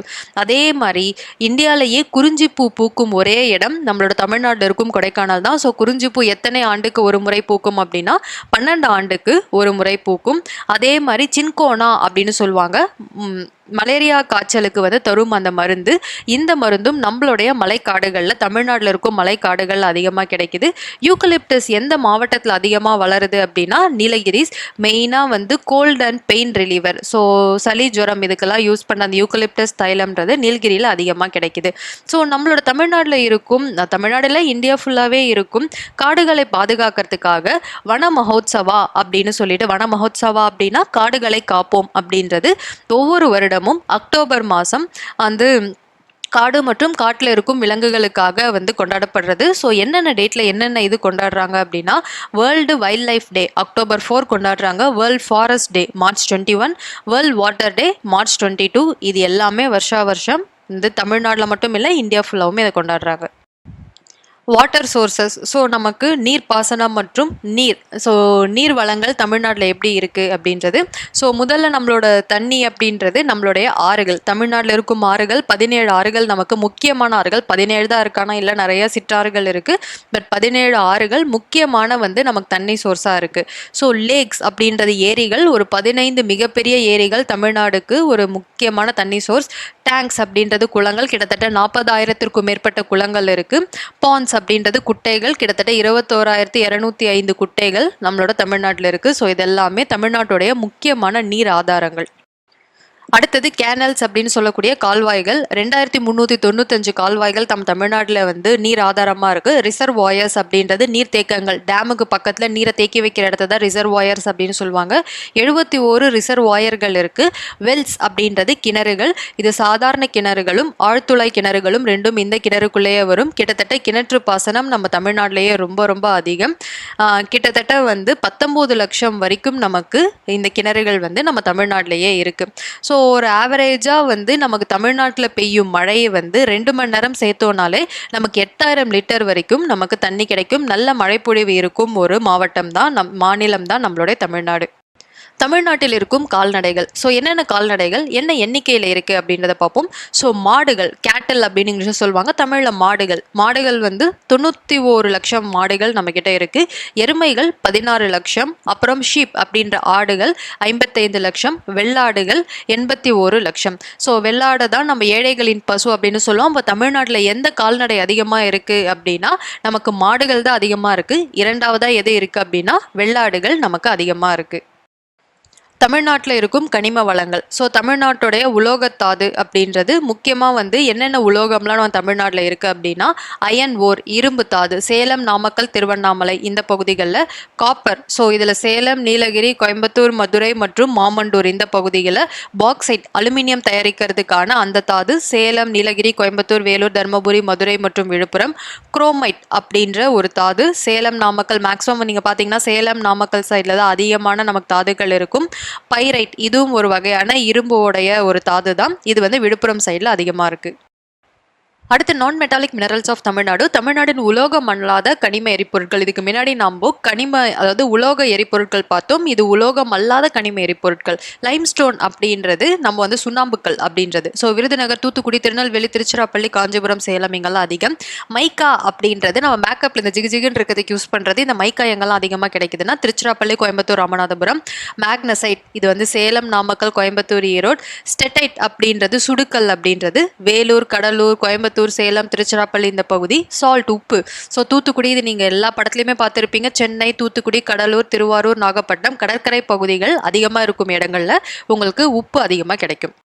தமிழ்நாட்டில் இருக்கும் கனிம எரிபொருட்கள். ஸோ ஃபியூயல் அப்படின்றது, ஸோ பெட்ரோல் நமக்கு தெரிஞ்ச ஒரு ஃபியூயல் தான். இது எங்கே இருக்குது அப்படின்னா திருவாரூர் பனம்குட் அப்படின்ற இடத்துலையும், நரிமணம் அப்படின்றது காவேரி டெல்டா பகுதி. மெயினாக நரிமணம் காவேரி டெல்டா பகுதியில் தான் நமக்கு பெட்ரோல் கிடைக்குது. பட் ஆனால் பெரிய அளவில் பெட்ரோல் இல்லை. பட் ஆனால் ஓரளவுக்கான பெட்ரோல் நமக்கு இங்கே கிடைக்குது. அடுத்தது லிக்னைட், நெய்வேலியில் நமக்கு கிடைக்குது. கன்வென்ஷனல் பவர் ரிசோர்சஸ், ஸோ வழக்கமான ஆற்றல் வளங்கள். நம்ம ஒரு ஸ்டேட்டில் இருக்கோம் அப்படின்னா நம்ம கரண்ட் அப்படின்றது ரொம்ப முக்கியம். ஸோ வழக்கமான ஆற்றல் வளங்கள் என்னென்ன ஆற்றல் அப்படின்னா தெர்மல் பவர் பிளான்ட், ஸோ அனல் மின் நிலையங்கள். அப்புறம் ஹைடல் பவர் ரிசோர்ஸ் அப்படின்னா நம்ம தண்ணி மூலயமா, நீர் மூலயமா மின்சாரம். அட்டாமிக் பவர் ரிசோர்ஸ் அப்படின்னா அணு மின்சக்தி. ஸோ இந்த 3 வகையில் தான் நமக்கு மேக்ஸிமம் நம்மளோட தமிழ்நாட்டில் நம்ம வந்து பவர் சப்ளை அப்படின்ற ஆற்றல் வளங்கள் நமக்கு இந்த 3த்துல இருந்தால் மெஜாரிட்டியாக கிடைக்குது. ஸோ தமிழ்நாடோடைய முக்கியமான அனல் மின் நிலையங்கள். ஸோ தமிழ்நாடோட முக்கியமான தெர்மல் பவர் பிளான்ஸ் எங்கெல்லாம் இருக்குது அப்படின்னா Neyveli lignite corporation Cuddalore district, north Chennai thermal power unit 1 Tiruvallur டிஸ்ட்ரிக்டில் இருக்குது. தூத்துக்குடி தெர்மல் பவர் பிளான்ட் அப்படி NTPCன்னு சொல்லுவாங்க, அது Thoothukudi district. Mettur thermal power station, Mettur dam எங்கே இருக்குது? சேலம் டிஸ்ட்ரிக்ட். அப்போ மேட்டூரோட தெர்மல் பவர் ஸ்டேஷனும் நம்மளுடைய சேலம் டிஸ்ட்ரிக்ட். அடுத்தது ஹைட்ரோ பவர் பிளான்ட், அதாவது நீர்மின் நிலையங்கள். ஸோ எங்கே அப்படின்னா குந்தன், இது வந்து பவானி. மெயினாக வந்து குந்தன் வந்து நம்மளோட நீலகிரி டிஸ்ட்ரிக்டில் தான் வந்து அதிகம். இதுதான் வந்து முதல்ல நம்ம தமிழ்நாட்டில் போடப்பட்ட நீர்மின் நிலையம் குந்தனில் தான். அப்புறம் மேட்டூர், இது வந்து காவேரி ரிவர். ஆக்சுவலி இந்த ரிவர் பேர் கொடுத்துருக்காங்க. மேட்டூர் வந்து Salem district. Aliyar, so Aliyar dam Aliyar ரிவரில் தான் இருக்குது. இது கிட்டத்தட்ட கோயம்புத்தூர் டிஸ்ட்ரிக்ட். கொடையார் 1 and 2, இது வந்து கொடையார் ரிவர்லே தான் இருக்குது. சோலையார் 1 and 2, இது எல்லாமே சோலையார் எல்லாமே ஈரோடு, கோயம்புத்தூர் டிஸ்ட்ரிக்ட் சைடில் தான் இந்த எல்லா டேம்ஸுமே இருக்குது. ஸோ அந்த டேம்ஸில் இருந்தால் நமக்கு நீர்மின் நிலையங்களும் இருக்குது. கடம்பாறை நீர்மின் நிலையம், ஸோ கடம்பாறையில் இருக்குது. லோயர் மேட்டூர் காவேரியில் தான். Papanasam hydro electric power, Papanasam. Pykara, இது ஊட்டியில் இருக்குது, பைக்காரா ரிவரில் இருக்குது. ஸோ மொத்தமாக நமக்கு நீர்மின் நிலையங்கள் மூலயமா 2297 மெகாவாட் மின்சாரம் நமக்கு நீர்மின் நிலையங்கள் மூலயமா தமிழ்நாட்டுக்கு கிடைக்குது. நியூக்ளியர் பவர் ஸ்டேஷன், அதுதான் அணுமின் நிலையம்.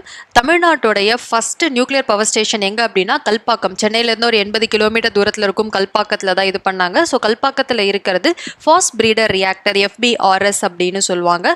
ஸோ இதுதான் வந்து நம்ம தமிழ்நாட்டில் முதல்ல கன்ஸ்ட்ரக்ட் பண்ணப்பட்ட அணுமின் நிலையம். கடைசியாக நம்ம தமிழ்நாட்டில் கன்ஸ்ட்ரக்ட் பண்ணப்பட்ட அணுமின் நிலையம் என்னென்னா கூடங்குளம், திருநெல்வேலி டிஸ்ட்ரிக்டில் இருக்கிறது. கல்பாக்கம் வந்து 500 மெகாவாட் எனர்ஜி ப்ரொடியூஸ் பண்ணுது. இதுவே வந்து கூடங்குளம் 1000 மெகாவாட் எனர்ஜி ப்ரொடியூஸ் பண்ணுற ஒரு ரியாக்டர் இருக்குது. ஸோ நம்ம இது முன்னாடி பார்த்தோம் இல்லையா, அனல் மின் நிலையங்கள், அதுக்கப்புறம் நீர்மின் நிலையங்கள், அணுமின் நிலையங்கள், இதெல்லாமே வழக்கமான ஆற்றல் ப்ரொடியூஸ் பண்ணக்கூடியது. இப்போ இந்த ஆற்றல்கள் நம்ம யூஸ் பண்ணுறதன் மூலயமா நம்ம வளங்கள் வந்து கம்மியாகிக்கிட்டே வரும். வளங்களும் கம்மியாகக்கூடாது, ஆற்றலும் அதிகமாக வேணும் அப்படின்னா இப்போ உலகமே மரபுசாரா எரிசக்தியை நோக்கி போயிட்டுருக்கு. நம்ம தமிழ்நாடும் அதுக்கு விதிவிலக்கு கிடையாது. ஸோ நாம்பளும் மரபுசாரா எரிசக்தி ஆதாரங்கள் நோக்கி தான் போயிட்டு இருக்கோம். அதுல ரொம்ப முக்கியமானது சூரிய எரிசக்தி, என்னைக்குமே காலியாகாத சூரிய எரிசக்தி. ஸோ அது மட்டும் இல்லாமல் நிறைய மரபுசாரா எரிசக்தி ஆதாரங்கள் இருக்கு. ஸோ எந்தெந்த டிஸ்ட்ரிக்ட்ல என்னென்ன மாதிரி ப்ரொடியூஸ் பண்றாங்க இதை அடுத்து பார்ப்போம்.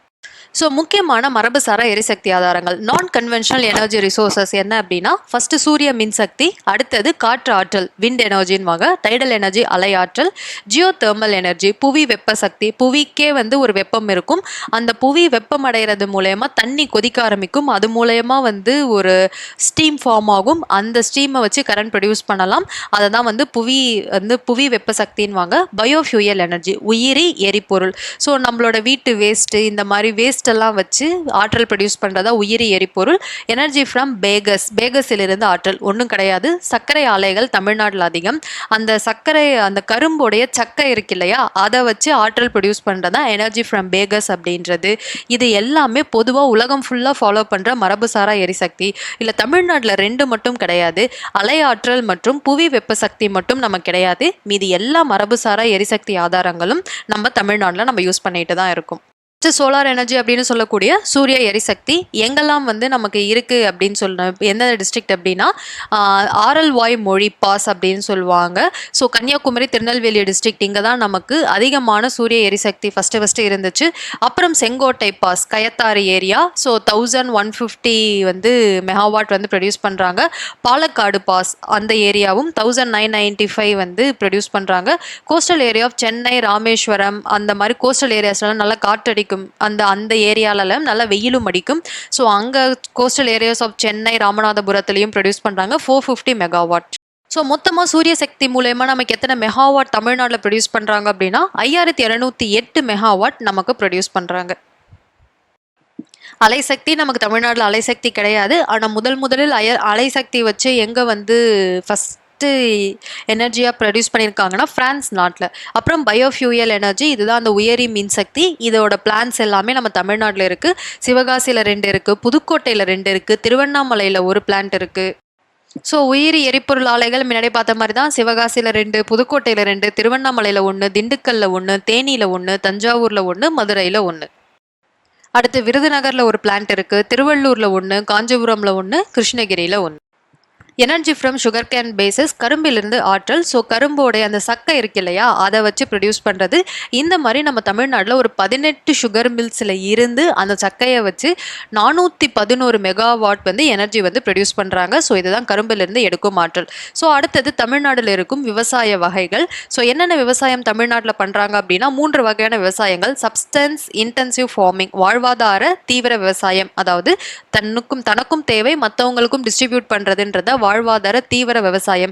1 ஏக்கர் நிலத்துல எவ்வளவு விளைச்சல் எடுத்துட்டு வர முடியுமோ அப்படி ஒரு விவசாயம் பண்றதா தீவிர விவசாயம். ஸோ செயற்கை உரங்கள் இதெல்லாமே சேர்த்து பண்றது. அடுத்தது பிளான்டேஷன் ஃபார்மிங் தோட்ட விவசாயம். மிக்சட் ஃபார்மிங் கலப்பு விவசாயம். ஒரு பக்கம் ஃபார்மிங் வேளாண்மையும் பண்ணுவாங்க, ஒரு பக்கம் கால்நடையும் வளர்த்துட்டு வருவாங்க. சில இடங்கள்ல மீன் வளர்க்குறது, எறா வளர்க்குறது, இது எல்லாமே செய்வாங்க. இப்படி இருந்துச்சு அப்படின்னா கலப்பு விவசாயம். இதுவே சப்ஸ்டன்சிவ் இன்டென்சிவ் ஃபார்மிங் வாழ்வாதார தீவிர விவசாயத்தை 3 வகையில பண்றாங்க. ஒன்று வெட் ஃபார்மிங் அப்படின்னா ஈர விவசாயம், ட்ரை ஃபார்மிங் உலர் விவசாயம், இரிகேஷனல் ஃபார்மிங் நீர்ப்பாசன விவசாயம். ஆனால் இதில் நம்ம அதிகமாக தமிழ்நாட்டில் பண்ணுறது நீர்ப்பாசன விவசாயம். ஸோ நீர்ப்பாசன கால்வாய்கள் மூலயமா தான் நம்ம விவசாயம் அதிகமான முறையில் இங்கே வந்து செஞ்சிட்ருக்கோம். ஸோ கலப்பு விவசாயம் அப்படின்னா ஒரு பக்கம் வேளாணோட ஆக்டிவிட்டீஸும் நடந்துகிட்டு இருக்கும், இன்னொரு பக்கம் ஒன்று கால்நடை வளர்க்கலாம், இல்லை அப்படின்னா கோழி இந்த பறவைகள் வளர்க்குறது, இல்லை அப்படின்னா மீன். ஸோ இது எல்லாமே சேர்த்து பண்ணுறது தான் கலப்பு விவசாயம். அதுக்கப்புறம் மார்க்கெட் கார்டனிங்னு சொல்லுவாங்க. சந்தை தோட்டம் அப்படின்னா கிட்டத்தட்ட ஒரு சந்தை, அதாவது தோட்டம் அப்படின்னா நம்ம பூச்செடியும் வைக்கலாம், காய்கறியும் வைக்கலாம், பழமும் வைக்கலாம். ஸோ நம்ம தோட்டம் அப்படின்னா பொதுவாக பூச்செடியை பற்றி தான் நம்ம பேசிகிட்டு இருப்போம். மெயினாக காய்கறி பழங்கள் தோட்டத்தை வச்சு பண்ணுறது தான் மார்க்கெட் கார்டனிங், சந்தை தோட்டம் அப்படின்றது. இது மெயினாக வந்து ஏற்றுமதி, ஸோ எக்ஸ்போர்ட் பண்ணுறதுக்காக தான் இது வந்து யூஸ் பண்ணுறது. ஸோ இதெல்லாம் தான் நம்ம தமிழ்நாட்டில் நம்ம பண்ணக்கூடிய இத்தனை வகையான விவசாயங்கள். கிராப்பிங் சீசன்ஸ் ஆஃப் தமிழ்நாடோடைய பயிர் பருவங்கள். தமிழ்நாடோட பயிர் பருவத்தை 3ஆக பிரிப்பாங்க. சொர்ணவாரி, அதாவது இங்கிலீஷில் காரிஃப் சீசன், ஸோ சித்திரை பட்டம். 2வது சம்பா, ஸோ அதுவும் வந்து ஆடிப்பட்டம் அப்படின்வாங்க. நவரை வின்டர் சீசன். ராபி, இதை தான் கார்த்திகை பட்டம் அப்படின்னு சொல்லுவாங்க. ஸோ 3ஆதான் நம்மளோட தமிழ்நாட்டில் இருக்கும் பயிர்களையும் பிரிப்பாங்க. இதில் சொர்ணவாரியை வந்து காரிஃப் சீசன் இங்கிலீஷில் நம்ம சொல்லுவோம். சொர்ணவாரியில் மே மாதம் வந்து பயிரை வந்து இது பண்ணுவாங்க. அக்டோபர் மாதம் அறுவடை செய்வாங்க.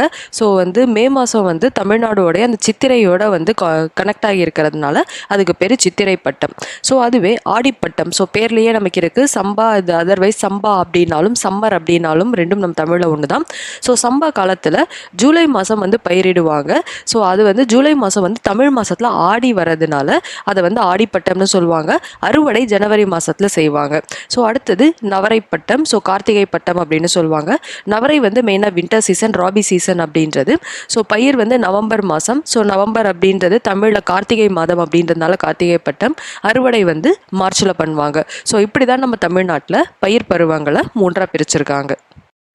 சோர்ஸ் ஆஃப் இரிகேஷன் இன் தமிழ்நாடு. நீர்ப்பாசனத்தின் ஆதாரம். எப்போவுமே மழையை நம்பி நம்மளால் விவசாயம் பண்ண முடியாது. அதனால் மனிதனால் உருவாக்கப்பட்ட நீர்ப்பாசனத்தை யூஸ் பண்ணி தான் நம்ம பெரும்பான்மையான விவசாயம் தமிழ்நாட்டில் செஞ்சிட்ருக்கோம். அதில் ரொம்ப முக்கியமானது கேனல்ஸ் அப்படின்னு சொல்கிற கால்வாய்கள். ஸோ அதுதான் வந்து நம்மளோட தமிழ்நாட்டில் வந்து மேக்ஸிமம் அதிகமாக இருக்கிறது. மெயினாக வந்து ஆற்று பகுதியில் இருக்கிறது. காவேரி, தாமிரபரணி ஆற்று பகுதியில் எத்தனை சதவீதம் விவசாயம் வந்து இந்த கால்வாய் வந்து விவசாயத்தை நம்பி வந்து பண்ணுறாங்க அப்படின்னா 27%. ஸோ தமிழ்நாட்டில் இருக்கும் முக்கியமான கால்வாய்கள். ஸோ இந்த மாதிரி இடங்களை நல்லா கான்சன்ட்ரேட் பண்ணி பார்த்துக்கோங்க. ஏன் அப்படின்னா பொறுத்துகளை கேட்பாங்க. ஓகேவா? அரக்கன்கோட்டை கேனல், அப்புறம் தடப்பள்ளி கேனல், அப்புறம் காளிங்கராயன், இது எல்லாமே பவானி ஆறோட நடுவில் இருக்கும் முக்கியமான கால்வாய்கள். அதுக்கப்புறம் மேட்டூர் டேமில் இருந்து எடுக்கப்படும் கால்வாய்கள். கிட்டத்தட்ட 7 லட்சம் ஹெக்டேர் வாட்டர் வந்து 7 லட்சம் ஹெக்டேர் லேண்டுக்கு வாட்டர் வந்து தருது. அதுக்கப்புறம் அணைக்கட்டு. ஸோ கிராண்ட் அணைக்கட்டு இருக்கு இல்லையா, கல்லணை, அது வந்து திருச்சிராப்பள்ளியிலிருந்து அந்த சுற்று வட்டார ஏரியாவுக்கெல்லாம் வந்து தண்ணி சப்ளை பண்ணுது. அதுக்கப்புறம் ரிவர் தாமிரபரணியோடைய ட்ரிபுட்டரி அப்படின்னா துணை நதிகளில் வந்து திருநெல்வேலி டிஸ்ட்ரிக்ட் ஃபுல்லாக நிறைய குட்டி குட்டி கால்வாய்கள் இருக்குது. அதே தான் முன்னாடி சொன்ன மாதிரி தான் கல்லணை, கரிகாலன் வந்து கட்டின அந்த கல்லணை தான் இந்தியாவிலேயே ஓல்டஸ்ட் வாட்டர்ஸ் ரெகுலேட்டரி ஸ்ட்ரக்சர். அதாவது நீர் மேலாண்மைக்கு இந்தியாவில் இருக்கும் ரொம்ப பழைய கால விஷயம் என்ன அப்படின்னா நம்ம கல்லணை. ஸோ வந்து நம்மளோட தமிழ்நாடு மக்கள் வந்து அப்போவே வந்து நீர் மேலாண்மையில் யோசிச்சிருக்காங்க அப்படின்றதும், அதே மாதிரி இந்தியாவில் இருக்கும் அனைத்து மாவட்டங்களிலும் வந்து சேர்த்து நம்ம தமிழ்நாடு தான் நீர் மேலாண்மையில் முதல் இடத்துல இருக்குது அப்படின்றது ministry of water resource, so நீர்வள மேம்பாட்டுத்துறை அமைச்சகம் இதை சொல்லியிருக்கு.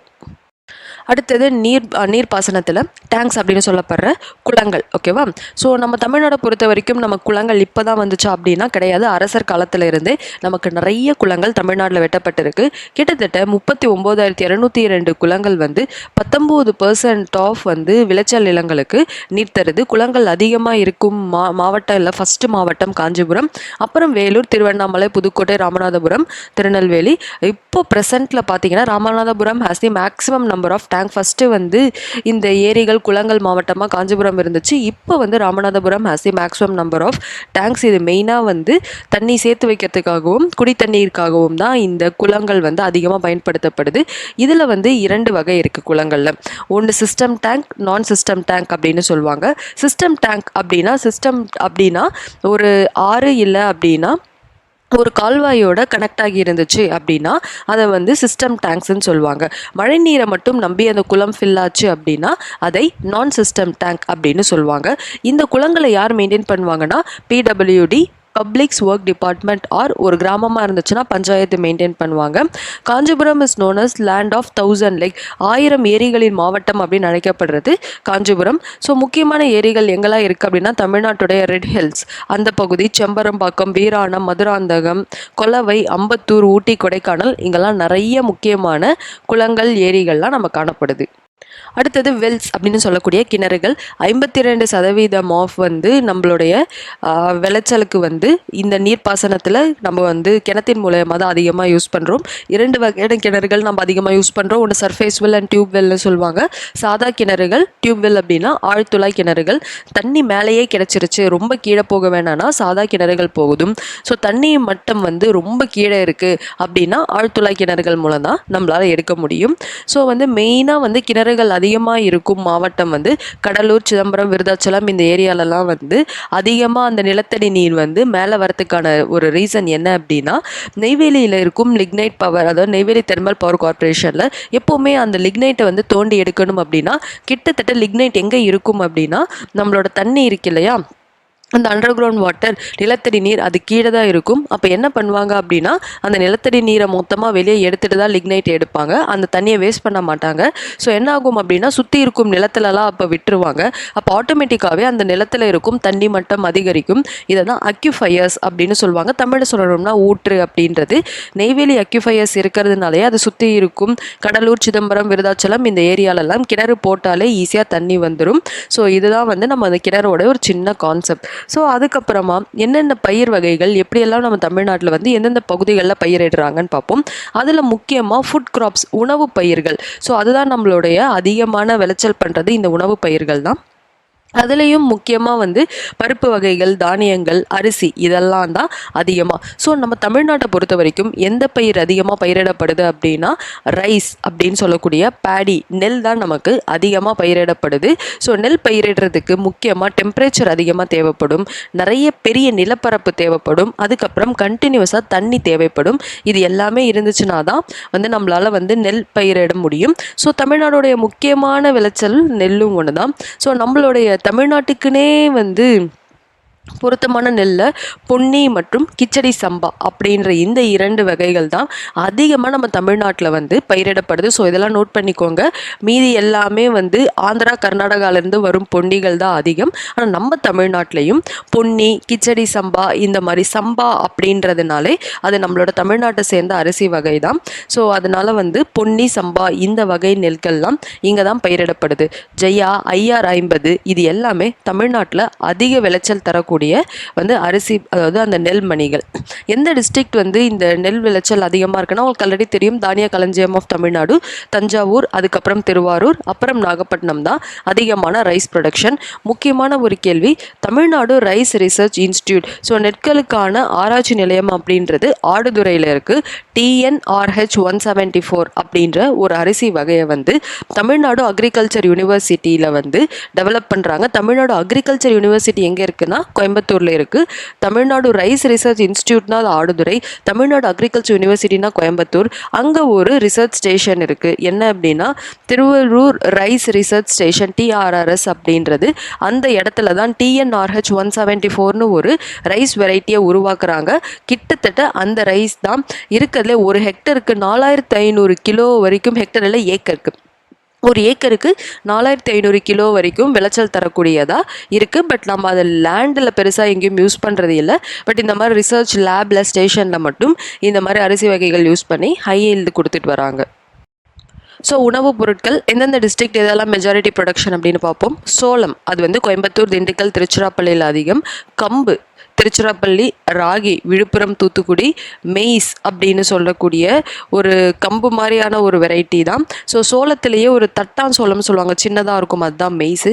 கிருஷ்ணகிரி, தர்மபுரி, சேலம், பெரம்பலூர், திண்டுக்கல், அப்புறம் கோரா இது வந்து சேலம், நாமக்கல் பகுதியில் அதிகம். எந்தெந்த பயிர்கள் எவ்வளவு ஏரியாவில் அறுவடை பண்ணியிருக்காங்க, எவ்வளவு ப்ரொடக்ஷன் பண்ணுறாங்க அப்படின்னு பார்ப்போம். பேடி, ஸோ பேடி அப்படின்னா நெல், அரிசி. அரிசி வந்து கிட்டத்தட்ட 57.8% ஆஃப் தமிழ்நாடோட ஏரியாவில் பயிரிடப்பட்ட பயிர் வந்து நெல் தான். எவ்வளோ விளைச்சல் தருது அப்படின்னா 76.6% விளைச்சல் தருது. 100% 76.6% ஆஃப் விளைச்சல் வந்து பேடியில் தான் நமக்கு கிடச்சிருது. அடுத்து வந்து உணவு பயிர்கள் எல்லாமே 22.6% ஏரியாவில் வந்து பயிரிடப்பட்டிருக்கு. 20.6% விளைச்சல் கிடைக்கிது. பல்சஸ் அப்படின்றது பருப்பு வகைகள் 19.6% ஆஃப் ஏரியாவில் அறுவடை பண்ணியிருக்காங்க. 2.8% விளைச்சல் நமக்கு 100%ல் 2.8 இந்த பருப்பு வகைகள்லேருந்து கிடைக்கிது. ஸோ இப்படி தான் ஏரியாக்களை பிரித்து அதில் ப்ரொடக்ஷன் நம்மளோட தமிழ்நாட்டில் பண்ணிகிட்டு இருக்காங்க. இது கொஞ்சம் பழைய டேட்டா தான், பட் எதெல்லாம் அதிகம் அப்படின்னு தெரிஞ்சுக்கோங்க. இப்போ உணவு பயிர்கள் பார்த்துட்டோம். உணவு அல்லாத பயிர்கள் நான் ஃபுட் கிராப்ஸ் அப்படின்றது இது ஃபைபர் கிராப் அப்படின்வாங்க. ஸோ ரொம்ப முக்கியமான 2 உணவு அல்லாத பயிர்கள் தமிழ்நாட்டில் என்ன அப்படின்னா காட்டன் மற்றும் ஜூட். அதாவது காட்டன் அப்படின்னா தமிழ்நாட்டில் பொதுவாகவே வந்து உணவு அல்லாத பயிர் அப்படின்னா காட்டன் மற்றும் ஜூட். காட்டன்னா பருத்தி, ஜூட் அப்படின்னா சணல். இதில் வந்து காட்டன் வந்து மெயினாக தமிழ்நாட்டில் நிறைய இடத்துல வளருது. மெயின் டிஸ்ட்ரிக்ட் வந்து காட்டன் அதாவது பருத்தியான மெயின் டிஸ்ட்ரிக்ட் வந்து கோயம்புத்தூர், திருநெல்வேலி, கடலூர், விழுப்புரம் இந்த ஏரியாக்களில் தான் அதிகமான பருத்தி வந்து பயிரிடப்படுது. அதனால தான் மான்செஸ்டர் ஆஃப் சவுத் இந்தியா வந்து கோயம்புத்தூராக இருக்கிறதுக்கு காரணம் அவ்வளவு பருத்தி வந்து கோயம்புத்தூர்லேருந்து நம்ம கிடைக்குது. என்னென்ன வகையான பருத்தி எல்லாம் பயிரிடுறாங்க அப்படின்னா MCU4, MCU5, LRA, T516 இது 66 இது எல்லாமே மேஜரான வந்து பருத்தியோடைய வெரைட்டிஸ். அதுக்கப்புறம் வணிக பயிர்கள் அப்படின்னு சொல்லுவாங்க. வணிக பயிர்கள் அப்படின்னா என்ன அப்படின்னா அதை வணிகத்திற்காகவே அதிகமாக யூஸ் பண்ணுறது. உணவிற்காக யூஸ் பண்ணுறாங்களோ இல்லையோ வணிகத்திற்காக கண்டிப்பாக யூஸ் பண்ணுவாங்க. அப்படி வணிக பயிராக இருக்கிறது நம்மளுடைய சர்க்கரை, அதுக்கப்புறம் புகையிலை, அதுக்கு எண்ணெய் வித்துக்கள், ஆயில் சீட், அதுக்கப்புறம் பச்சை மிளகா, அப்புறம் மஞ்சள், நம்ம அந்த கொம்பு மஞ்சள் இருக்குல்ல அந்த மஞ்சள், அதுக்கப்புறம் கொத்தமல்லி, இது எல்லாமே வந்து வணிக பயிர்கள். இந்த வணிக பயிர்களில் அதிகமாக நம்ம தமிழ்நாட்டில் பயிரிடப்படுறது சர்க்கரை, சுகர் கேன். ஸோ அதனால தான் நமக்கு வந்து சர்க்கரை ஆலைகளும் நம்ம தமிழ்நாட்டில் அதிகம். ஸோ சர்க்கரை தான் அதிகமான வணிக பயிர் தமிழ்நாட்டில் இருக்குது. கிட்டத்தட்ட வந்து சுகர் கேன் அதாவது சர்க்கரை வளர்கிறதுக்கு 9 மாதங்கள் ஆகும். நல்ல ஒரு நிலம், நல்ல டெம்பரேச்சர், நிற்கிற மாதிரி தண்ணி இருந்தால் தான் வந்து நம்மளுடைய இந்த சர்க்கரை வந்து கரும்பு வந்து நல்லா வளரும். மெயினாக இது எங்கே அதிகமாக இருக்குன்னா கோயம்புத்தூர், கரூர், விழுப்புரம், திருவள்ளூர், கடலூர் டிஸ்ட்ரிக்டில் கரும்பு விளைச்சல் வந்து அதிகமாக இருக்குது. அடுத்த 2வது வணிகப்பயிர் என்ன அப்படின்னு நம்ம தமிழ்நாட்டில் பார்த்தோம் அப்படின்னா டொபாக்கோ அப்படின்னு சொல்லக்கூடிய புகையிலை. மெயினாக அந்த திண்டுக்கல், மதுரை, தேனி சைடு அந்த பீடி சுற்றுறது எல்லாமே அந்த சைடு தான். ஸோ அங்கே தான் வந்து இந்த டொபாக்கோ அப்படின்னு சொல்லக்கூடிய இந்த புகையிலை. அதற்கப்புறம் கிரவுண்ட் நட் அப்படின்றது வேர்க்கடலை, சன்ஃப்ளவர், சூரியகாந்தி எண்ணெய், சஃபாலோ ஃப்ளவர், குசும்பவரை, அப்புறம் கேஸ்டர், ஆமணக்கு எண்ணெய், அப்புறம் லின்சீட், இந்த மாதிரியான இந்த எண்ணெய் வித்துக்கள் எல்லாமே தமிழ்நாட்டிலையும் பயிரிடப்படுது. ஸோ அதுக்கப்புறம் முக்கியம் தோட்டப்பயிர். தோட்டப்பயிர் அப்படின்னாலே டீ, காஃபி, ரப்பர், அதுக்கப்புறம் மிளகு, முந்திரி, இது மட்டும்தான் தோட்டப்பயிர். ஸோ நம்ம வந்து டீ ப்ரொடக்ஷனில் தமிழ்நாடு அப்படின்றது அசாம்க்கு அடுத்த இடத்துல இருக்குது. டீ எந்த மாவட்டத்தில் அதிகமாக இருக்குன்னா நீலகிரி மாவட்டம். அடுத்தது ஹார்டிகல்ச்சர் அப்படின்னு சொல்லக்கூடிய தோட்டக்கலை. நம்ம முன்னாடி பார்த்தது தோட்டப்பயிர், இது வந்து தோட்டக்கலை. தோட்டக்கலை அப்படின்னா அது ஹார்டிகல்ச்சர். தோட்டக்கலையில் முக்கியமாக வளர வைக்கிறது பழங்கள் மற்றும் காய்கறிகள். நம்ம தமிழ்நாடை பொறுத்த வரைக்கும் மாம்பழம், பலாப்பழம், வாழைப்பழம், கொய்யாப்பழம், அதுக்கப்புறம் திராட்சை, இது எல்லாம் தான் முக்கியமான விளைச்சலாக இருக்குது. ஸோ எந்தெந்த டிஸ்ட்ரிக்டில் என்னென்ன வளர வைக்கிறாங்கன்னு பார்ப்போம். கிருஷ்ணகிரி தான் மாம்பழம் ப்ரொடக்ஷன்லேயே அதிகமாக இருக்குது. கோயம்புத்தூர், ஈரோடு சைட்லாம் வாழைப்பழம் அதிகமாக இருக்குது. தேனி சைடில் திராட்சைகள் அதிகமாக வளர வைக்கப்படுது. அதுக்கப்புறம் அனிமல் ஹஸ்பண்ட்ரி அப்படின்னு சொல்லக்கூடிய கால்நடை வளர்ப்பு. ஸோ தமிழ்நாட்டில் வந்து நமக்கு வெஜ் மட்டும் கிடையாது. ஸோ நம்ம வந்து கால்நடைகள் வந்து நம்ம மில்க்கு, அதுக்கப்புறம் வந்து கறி, அதுக்கப்புறம் வந்து தோல், இது எல்லாமே நம்ம வந்து மெயினாக இங்கே வந்து யூஸ் பண்ணுற ஒரு விஷயம். இது எல்லாத்தையும் சேர்த்து தான் கால்நடை வளர்ப்புன்னு சொல்லுவாங்க. ஸோ ஒரு கால்நடையை பாலிற்காகவும் அதன் இறைச்சிக்காகவும் அதன் தோலிற்காகவும் பயன்படுத்தப்பட்டுச்சு அப்படின்னா அதை நம்ம கால்நடை வளர்ப்பு, அனிமல் ஹஸ்பண்டரி அப்படின்னு சொல்லுவோம். Tamil Nadu cooperative milk producer federation, இதுக்கு பேர் தான் ஆவின். ஆவின் அப்படின்றது ஒரு கோஆப்ரேட்டிவ் உடைய ஒரு அமைப்பு தான். அவங்க தான் இங்கே நமக்கு அதிகமான பால் ப்ரொடியூஸ் பண்ணுறாங்க. ஸோ நம்ம தமிழ்நாட்டில் வந்து அதிகமாக பால் ப்ரொடியூஸ் பண்ணி பால் சம்மந்தப்பட்ட பொருட்கள் யார் ப்ரொடியூஸ் பண்ணுவாங்க அப்படின்னா Tamil Nadu cooperative milk producer federation, Aavin அப்படின்றவங்க. கிட்டத்தட்ட அவங்க ஒரு நாளைக்கு எவ்வளோ மில்க் வந்து ஹேண்டில் பண்ணுறாங்க, அதாவது ப்ராசஸ் பண்ணி சப்ளை பண்ணுறாங்க அப்படின்னா 26.1 million litres of milk. 1 million அப்படின்னா 10 லிட்டர். அப்போ நீங்களே கணக்கு போடுங்க, 26.1 மில்லியன் அப்படின்னா எவ்வளோ லிட்டர்ஸ் வந்து அவங்க ஒரு நாளைக்கு வந்து இவங்க ஹேண்டில் பண்ணுறாங்க அப்படின்றது. ஸோ ஒரு நாளைக்கு வந்து அவங்க எத்தனை சொசைட்டிக்கு வந்து ஹோல்சேலாக சப்ளை பண்ணுறாங்க அப்படின்னா 7662 சொசைட்டிகளுக்கு அவங்க சப்ளை பண்ணுறாங்க. மில்க் ப்ரொடக்ஷன் வந்து 55.86 மில்லியன் டன்ஸ். டன்ஸ்னா ஒரு டன் அப்படின்னா 1000 கிலோ. கிட்டத்தட்ட இத்தனை டன் 2007லேருந்து 2008 வரைக்கும் வந்து அவங்க ப்ரொடியூஸ் பண்ணிட்டு இருந்தாங்க. கொஞ்சம் பழைய டேட்டா தான். அதுக்கப்புறம் ஒரு நாளைக்கான ஒரு பால் தேவை எவ்வளவு அப்படின்னா 233 கிராம் வந்து ஒரு நாளைக்கான மில்க் கன்சம்ஷன் இருக்கு. ஸோ இது எல்லாமே அதாவது பாலை வச்சு நம்ம வந்து பார்த்தது. அடுத்தது பவுல்ட்ரி ஹப் அப்படின்னு சொல்றது பண்ணைகள், கோழி பண்ணை, அப்புறம் வாத்து பண்ணை, இந்த மாதிரி பண்ணைகள். ஸோ கோழி பண்ணை வந்து அதிகமாக இருக்கிறது நாமக்கல், ஈரோடு, கோயம்புத்தூர் மற்றும் சேலம்ல. கிட்டத்தட்ட தமிழ்நாடு வந்து 8394 மில்லியன் எக்குனா ஒரு வருடத்தில் வந்து 8394 மில்லியன் எக்கு வந்து ப்ரொடியூஸ் பண்ணியிருக்கு. ஒருத்தவங்க வந்து பர் கேபிட்டா அவைலபிள் வந்து ஒருத்தவங்களுக்குன்றது 128 எக்ஸ் பர் டே வந்து அவைலபிள் வரைக்கும் நமக்கு வந்து கிடைக்குது. அதுக்கப்புறம் தமிழ்நாட்டில் முக்கியமாக இருக்கிறது கடற்கரை. ஸோ கோஸ்ட் லைனில் பார்த்தீங்கன்னா 591 ஃபிஷிங் வில்லேஜஸ் நமக்கு இருக்குது. மெயினாக வந்து முத்து எடுக்கிறது கல்ஃப் ஆஃப் மன்னார் பகுதி, மெயினாக தூத்துக்குடி அந்த பகுதி தான். தூத்துக்குடி தான் வந்து ஃபிஷ் எக்ஸ்போர்ட், மீன் வந்து ஏற்றுமதிக்கு முக்கியமான துறைமுகமாக இருக்கிறது நம்மளுடைய தூத்துக்குடி மாவட்டம் தான். அதுக்கப்புறம் மேஜர் ஃபிஷிங் ஹார்பர் என்ன அப்படின்னா சென்னை மற்றும் சின்ன முட்டம் கன்னியாகுமரியில் இருக்குது. அப்புறம் மைனர் ஹார்பர் பழையார், வழிநோக்கம் மற்றும் கொளச்சல், நாகப்பட்டினம் இதெல்லாமே ஃபிஷ்ஷுக்கான முக்கியமான ஹார்பர்ஸ். அப்புறம் திருவாரூர், நாகப்பட்டினம், தஞ்சாவூர், ராமநாதபுரம் டிஸ்ட்ரிக்ட் எல்லாமே சேர்ந்து 40% ஆஃப் மெரைன் ஃபிஷ், அதாவது கடல் மீன்கள் 40% எந்த டிஸ்ட்ரிக்ட்லேருந்து நமக்கு கிடைக்கிது? திருவாரூர், நாகப்பட்டினம், தஞ்சாவூர், ராமநாதபுரம்லேருந்தே நமக்கு கிடைச்சிருது. ஸோ இதனால் இது நமக்கோட மெயின் ஃபிஷ் ப்ரொடக்ஷன். அது மட்டும் இல்லாமல் increase in organic matter will increase water holding capacity of soil. So நியூட்ரிஷனும் நம்ம இதில் மண் வளத்தில் நமக்கு அதிகமாக இருக்குது அப்படின்னு சொல்கிறாங்க. தமிழ்நாட்டில் இருக்கும் உற்பத்தி தொழிற்சாலைகள், அதன் தமிழ்நாடோட மேனுஃபேக்சரிங் இண்டஸ்ட்ரி அப்படின்றது. ஸோ இந்த மாதிரி உற்பத்தி தொழிற்சாலைகளை மூலப்பொருட்கள் அடிப்படையில் 3ஆக பிரிக்கிறாங்க. விவசாய அடிப்படையிலானது, ஸோ ஆக்ரோ பேஸ்ட் இண்டஸ்ட்ரின்னு சொல்லுவாங்க. காடு அடிப்படையிலானது, ஃபாரஸ்ட் பேஸ்ட் இண்டஸ்ட்ரி.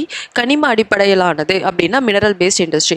ஒன்றும் கிடையாது, மூலப்பொருட்கள் இல்லை கச்சா பொருட்கள், ரா மெட்டீரியல் பேசிஸில் பொருள் எங்கேருந்து கிடைக்குதோ அதை வச்சு ப்ரொடக்ஷன் வேரி ஆகும்.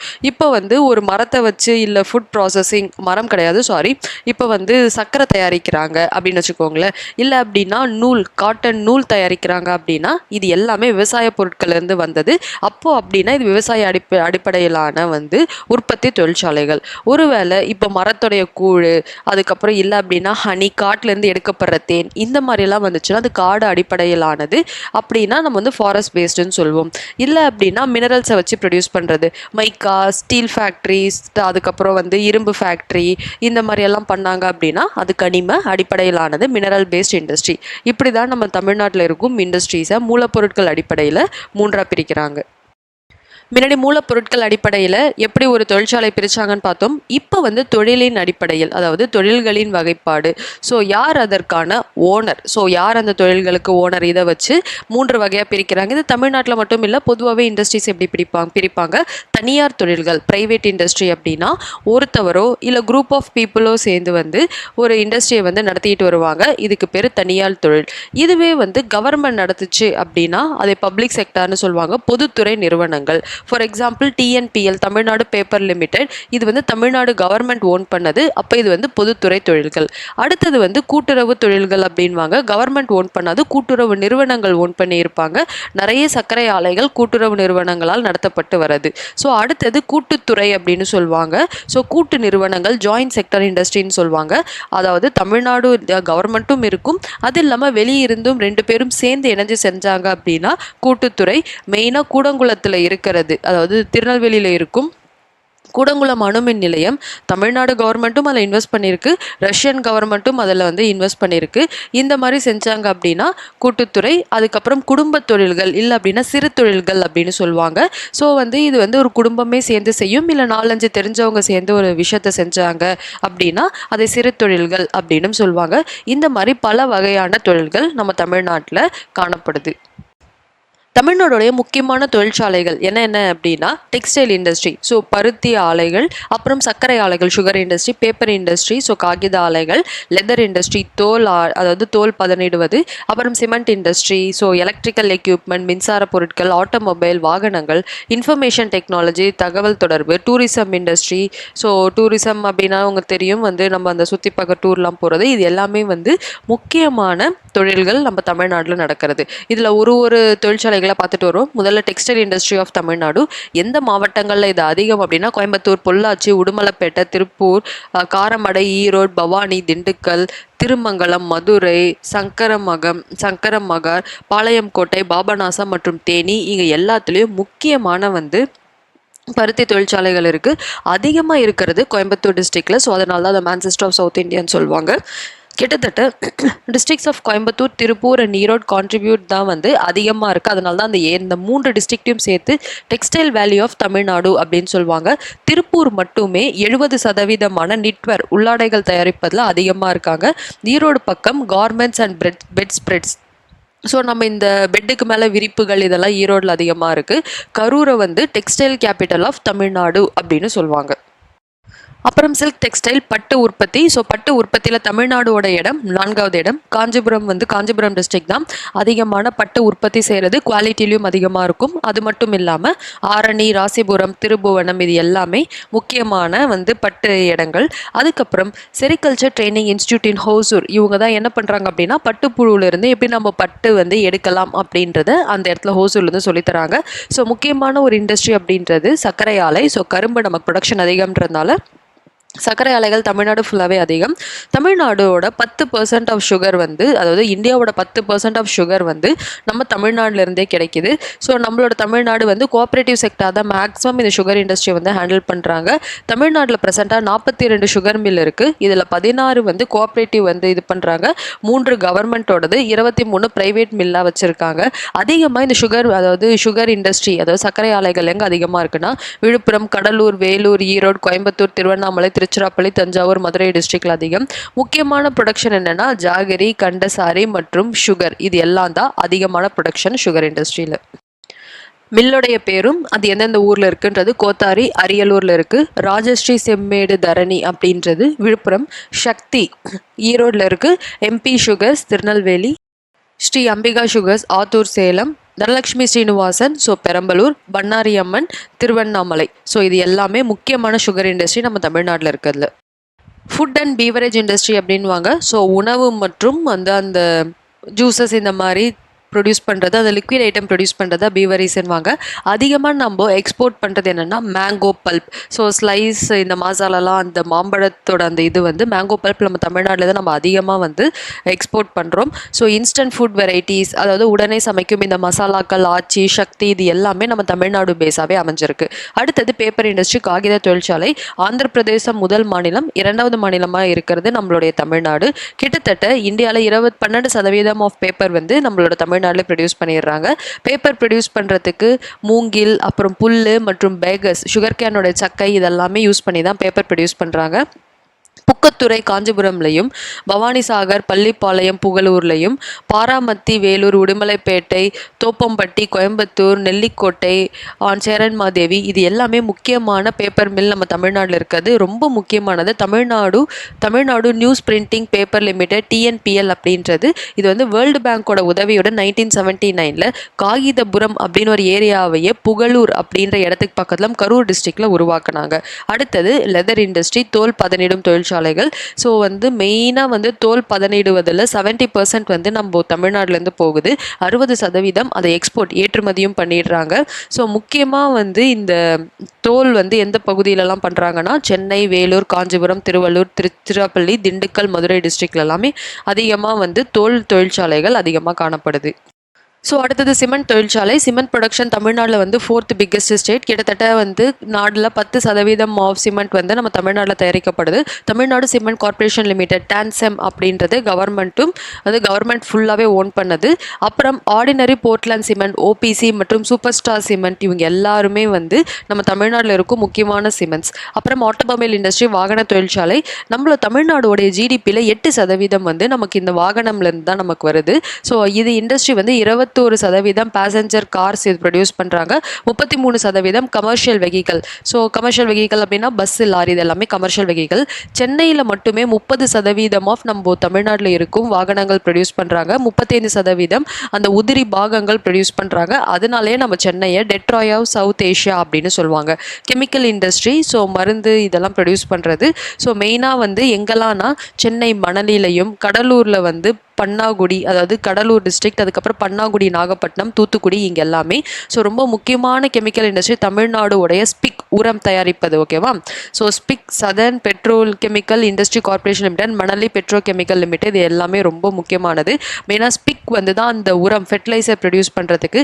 கிட்டத்தட்ட 12 ஸ்டேட்டும் 4000 கஸ்டமருக்கும் இந்த ஸ்பிக் உரங்கள் கிட்டத்தட்ட 2 மில்லியன் டன் அளவு உரங்கள் இவங்க ப்ரொடியூஸ் பண்ணுறாங்க. Electrical and electronic industry, Bharat heavy electrical limited திருச்சிராப்பள்ளியில் இருக்கிறது அதிகமான ப்ரொடியூசர். மெயினாக பாய்லர், ஜென்ரேட்டர், டர்பைன், இது எல்லாமே BHEL தான் ப்ரொடியூஸ் பண்ணுவாங்க. அடுத்த இண்டஸ்ட்ரி அப்படின்றது சாஃப்ட்வேர் இண்டஸ்ட்ரி. மெயினாக இன்ஃபோசிஸ் கேம்பஸ் வந்து மகேந்திரா சிட்டி, சென்னை போகிற வழியிலே ஃபர்ஸ்ட்லேயே வந்து மகேந்திரா சிட்டியில் இருக்குது. ஸோ நம்ம தமிழ்நாடு வந்து சாஃப்ட்வேர் இண்டஸ்ட்ரியில் செகண்டாக இருக்குது. ஃபஸ்ட்டு வந்து கர்நாடகா இருக்குது, செகண்டாக வந்து நாம் தான் இருக்கோம். ஸோ பிபிஓன்னு சொல்லுவாங்க. முக்கியமான ஐடி கம்பெனிஸ் என்னெல்லாம் தமிழ்நாட்டில் இருக்குன்னா Verizon, Hewlett Packard, IBM, Accenture, Ramco system, computer science corporation, Cognizant technology, total consultancy services, Polaris, Infosys, Wipro, HCL, tech Mahindra, அதுக்கப்புறம் வந்து நிறைய இந்த மாதிரி நிறைய கம்பெனிஸ் நம்மளுடைய சென்னையில் வந்து மெயினாக பேஸ் வச்சுருக்காங்க. சென்னையோட லார்ஜஸ்ட் அந்த ஐடி பார்க் இருக்கும் ஏரியா தான் அந்த ஓஎம்ஆர் அப்படின்னு சொல்லுவாங்க. ஸோ இதிலலாம் வந்து ஆக்சென்டாஸ் அந்த மாதிரி சிங்கப்பூர் பேஸ்டு கம்பெனி இது எல்லாமே இருக்குது. மெயினாக இது எல்லாமே அமைக்கும் அந்த area Tamil Nadu industry development corporation TIDCO இதுகிட்ட வந்து அமைச்சிருக்காங்க. ஸோ இதையெல்லாம் தவிர்த்து தமிழ்நாட்டில் இருக்கும் முக்கியமான இண்டஸ்ட்ரி என்ன அப்படின்னா பெரம்பலூர் இன்டெக்ரல் கோச் ஃபேக்ட்ரி, ரயில் பெட்டி தொழிற்சாலை தயாரிக்கும் இடம் ஐசிஎஃப்னு வாங்க. இது பெரம்பலூர் வந்து பெரம்பலூர் இல்லை பெரம்பூர், ஓகேவா? பெரம்பலூர்ன்றது திருச்சிக்கிட்ட இருக்குது, பெரம்பூர் அப்படின்றது திருவள்ளூர் டிஸ்ட்ரிக்ட் சென்னை கிட்ட இருக்குது.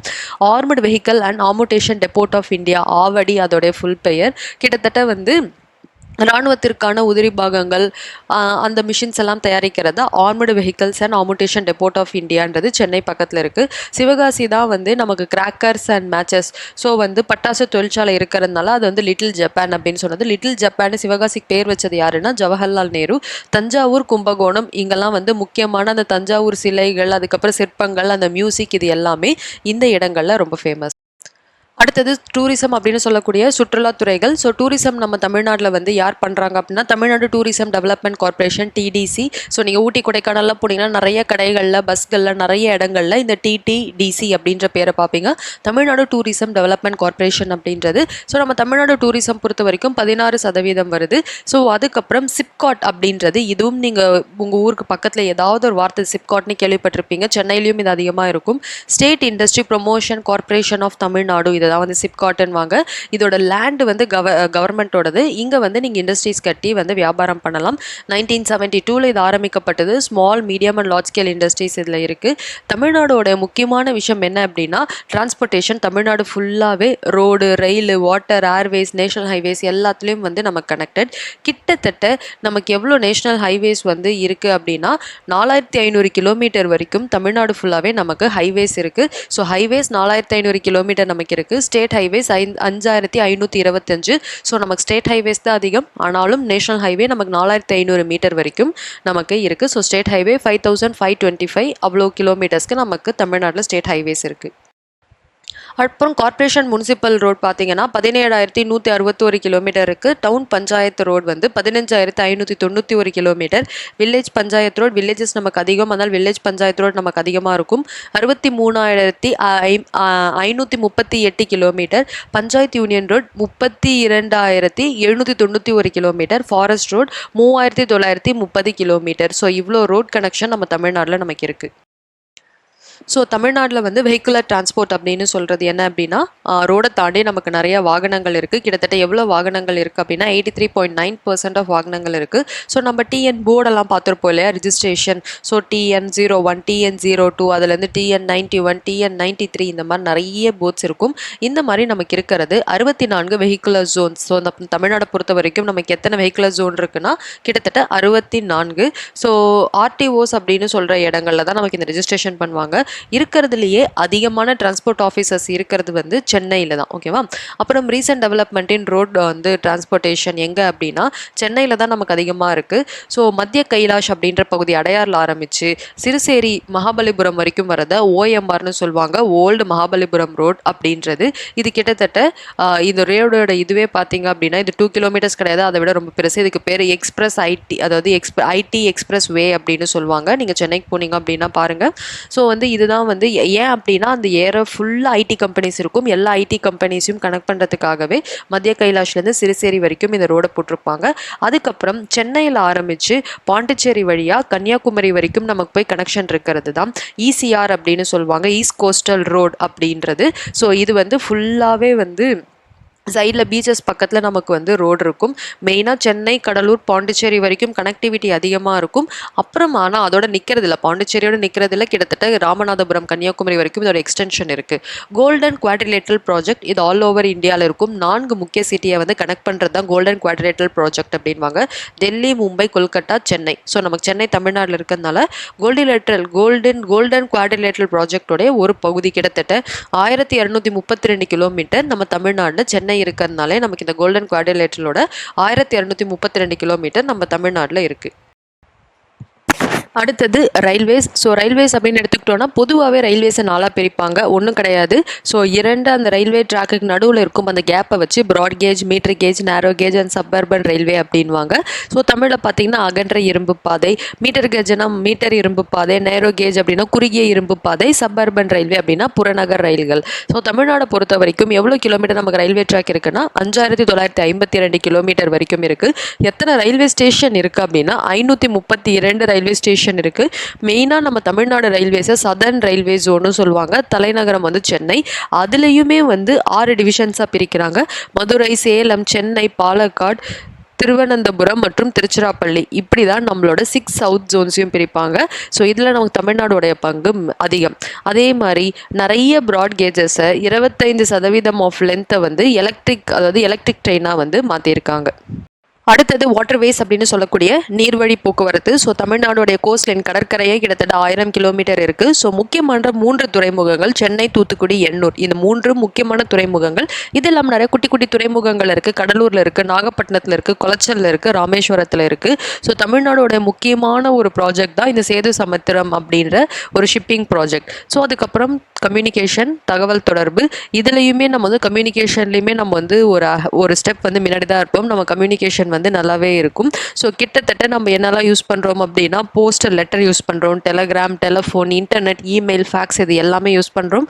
டெலகிராம் எப்போ வந்து ஸ்டாப் பண்ணாங்கன்னா 2013 டெலகிராம் சர்வீசஸை ஸ்டாப் பண்ணிட்டாங்க. Postal network and telegraph. So என்னென்ன போஸ்டல் ஜோன்ஸ் இருக்குன்னா தமிழ்நாட்டில் வந்து 4 ஜோனாக பிரிக்கிறாங்க. சென்னை, அதான் headquarters Chennai zone. Western ஜோனோட ஹெட் குவார்ட்டர்ஸ் கோயம்புத்தூர், சென்ட்ரல் ஜோனோட ஹெட் குவார்ட்டர்ஸ் திருச்சிராப்பள்ளி, சதர்ன் ஜோனோட ஹெட் குவார்ட்டர்ஸ் மதுரை. இப்படி தான் நம்மளோட போஸ்டல் ஜோன்ஸை தமிழ்நாட்டில் 4ஆக பிரிக்கிறாங்க. போஸ்ட் ஆஃபீஸில் அந்த காலத்தில் டெலகிராஃப் ஆஃபீஸும் இருக்கும். போஸ்ட் ஆஃபீஸ் மட்டும் செயல்படுறது 12515 இருக்குது. போஸ்ட் ஆஃபீஸ் கூட டெலகிராம் சர்வீஸும் சேர்ந்த போஸ்ட் ஆஃபீஸ் 3504 இத்தனை இருந்திருக்கு. ஸோ இந்தியாவுடைய மேஜர் சர்வீஸ் ப்ரொவைடர் பிஎஸ்என்எல் தான். ஸோ நம்ம தமிழ்நாட்டிலையும் நமக்கு பிஎஸ்என்எல் சர்வீசஸ் இருக்குது. ஸோ இதில் ரொம்ப முக்கியமான அந்த அப்ரிவேஷன் மட்டும் பார்த்துக்கோங்க. எஸ்டிடி சப்ஸ்கிரைபர் ட்ரங்க் டயலிங் அப்படின்றது, பிசிஓ பப்ளிக் கால் ஆஃபீஸ், ஐஎஸ்டின்றது இன்டர்நேஷனல் சப்ஸ்கிரைபர் டயலிங், எஸ்டிடின்றது நம்ம லோக்கலில் பேசுறது, ஐஎஸ்டின்றது ஃபாரின் கண்ட்ரிக்கு பேசுறது, பிசிஓன்றது public call office and public பூத்லலாம் பேசுறது. ஸோ தமிழ்நாட்டில் எத்தனை டெலிஃபோன் எக்ஸ்சேஞ்சஸ் இருக்குன்னா 2408. எத்தனை டெலிஃபோன் சப்ஸ்கிரைபர்ஸ், அதாவது இது லேண்ட்லைன், ஓகேவா?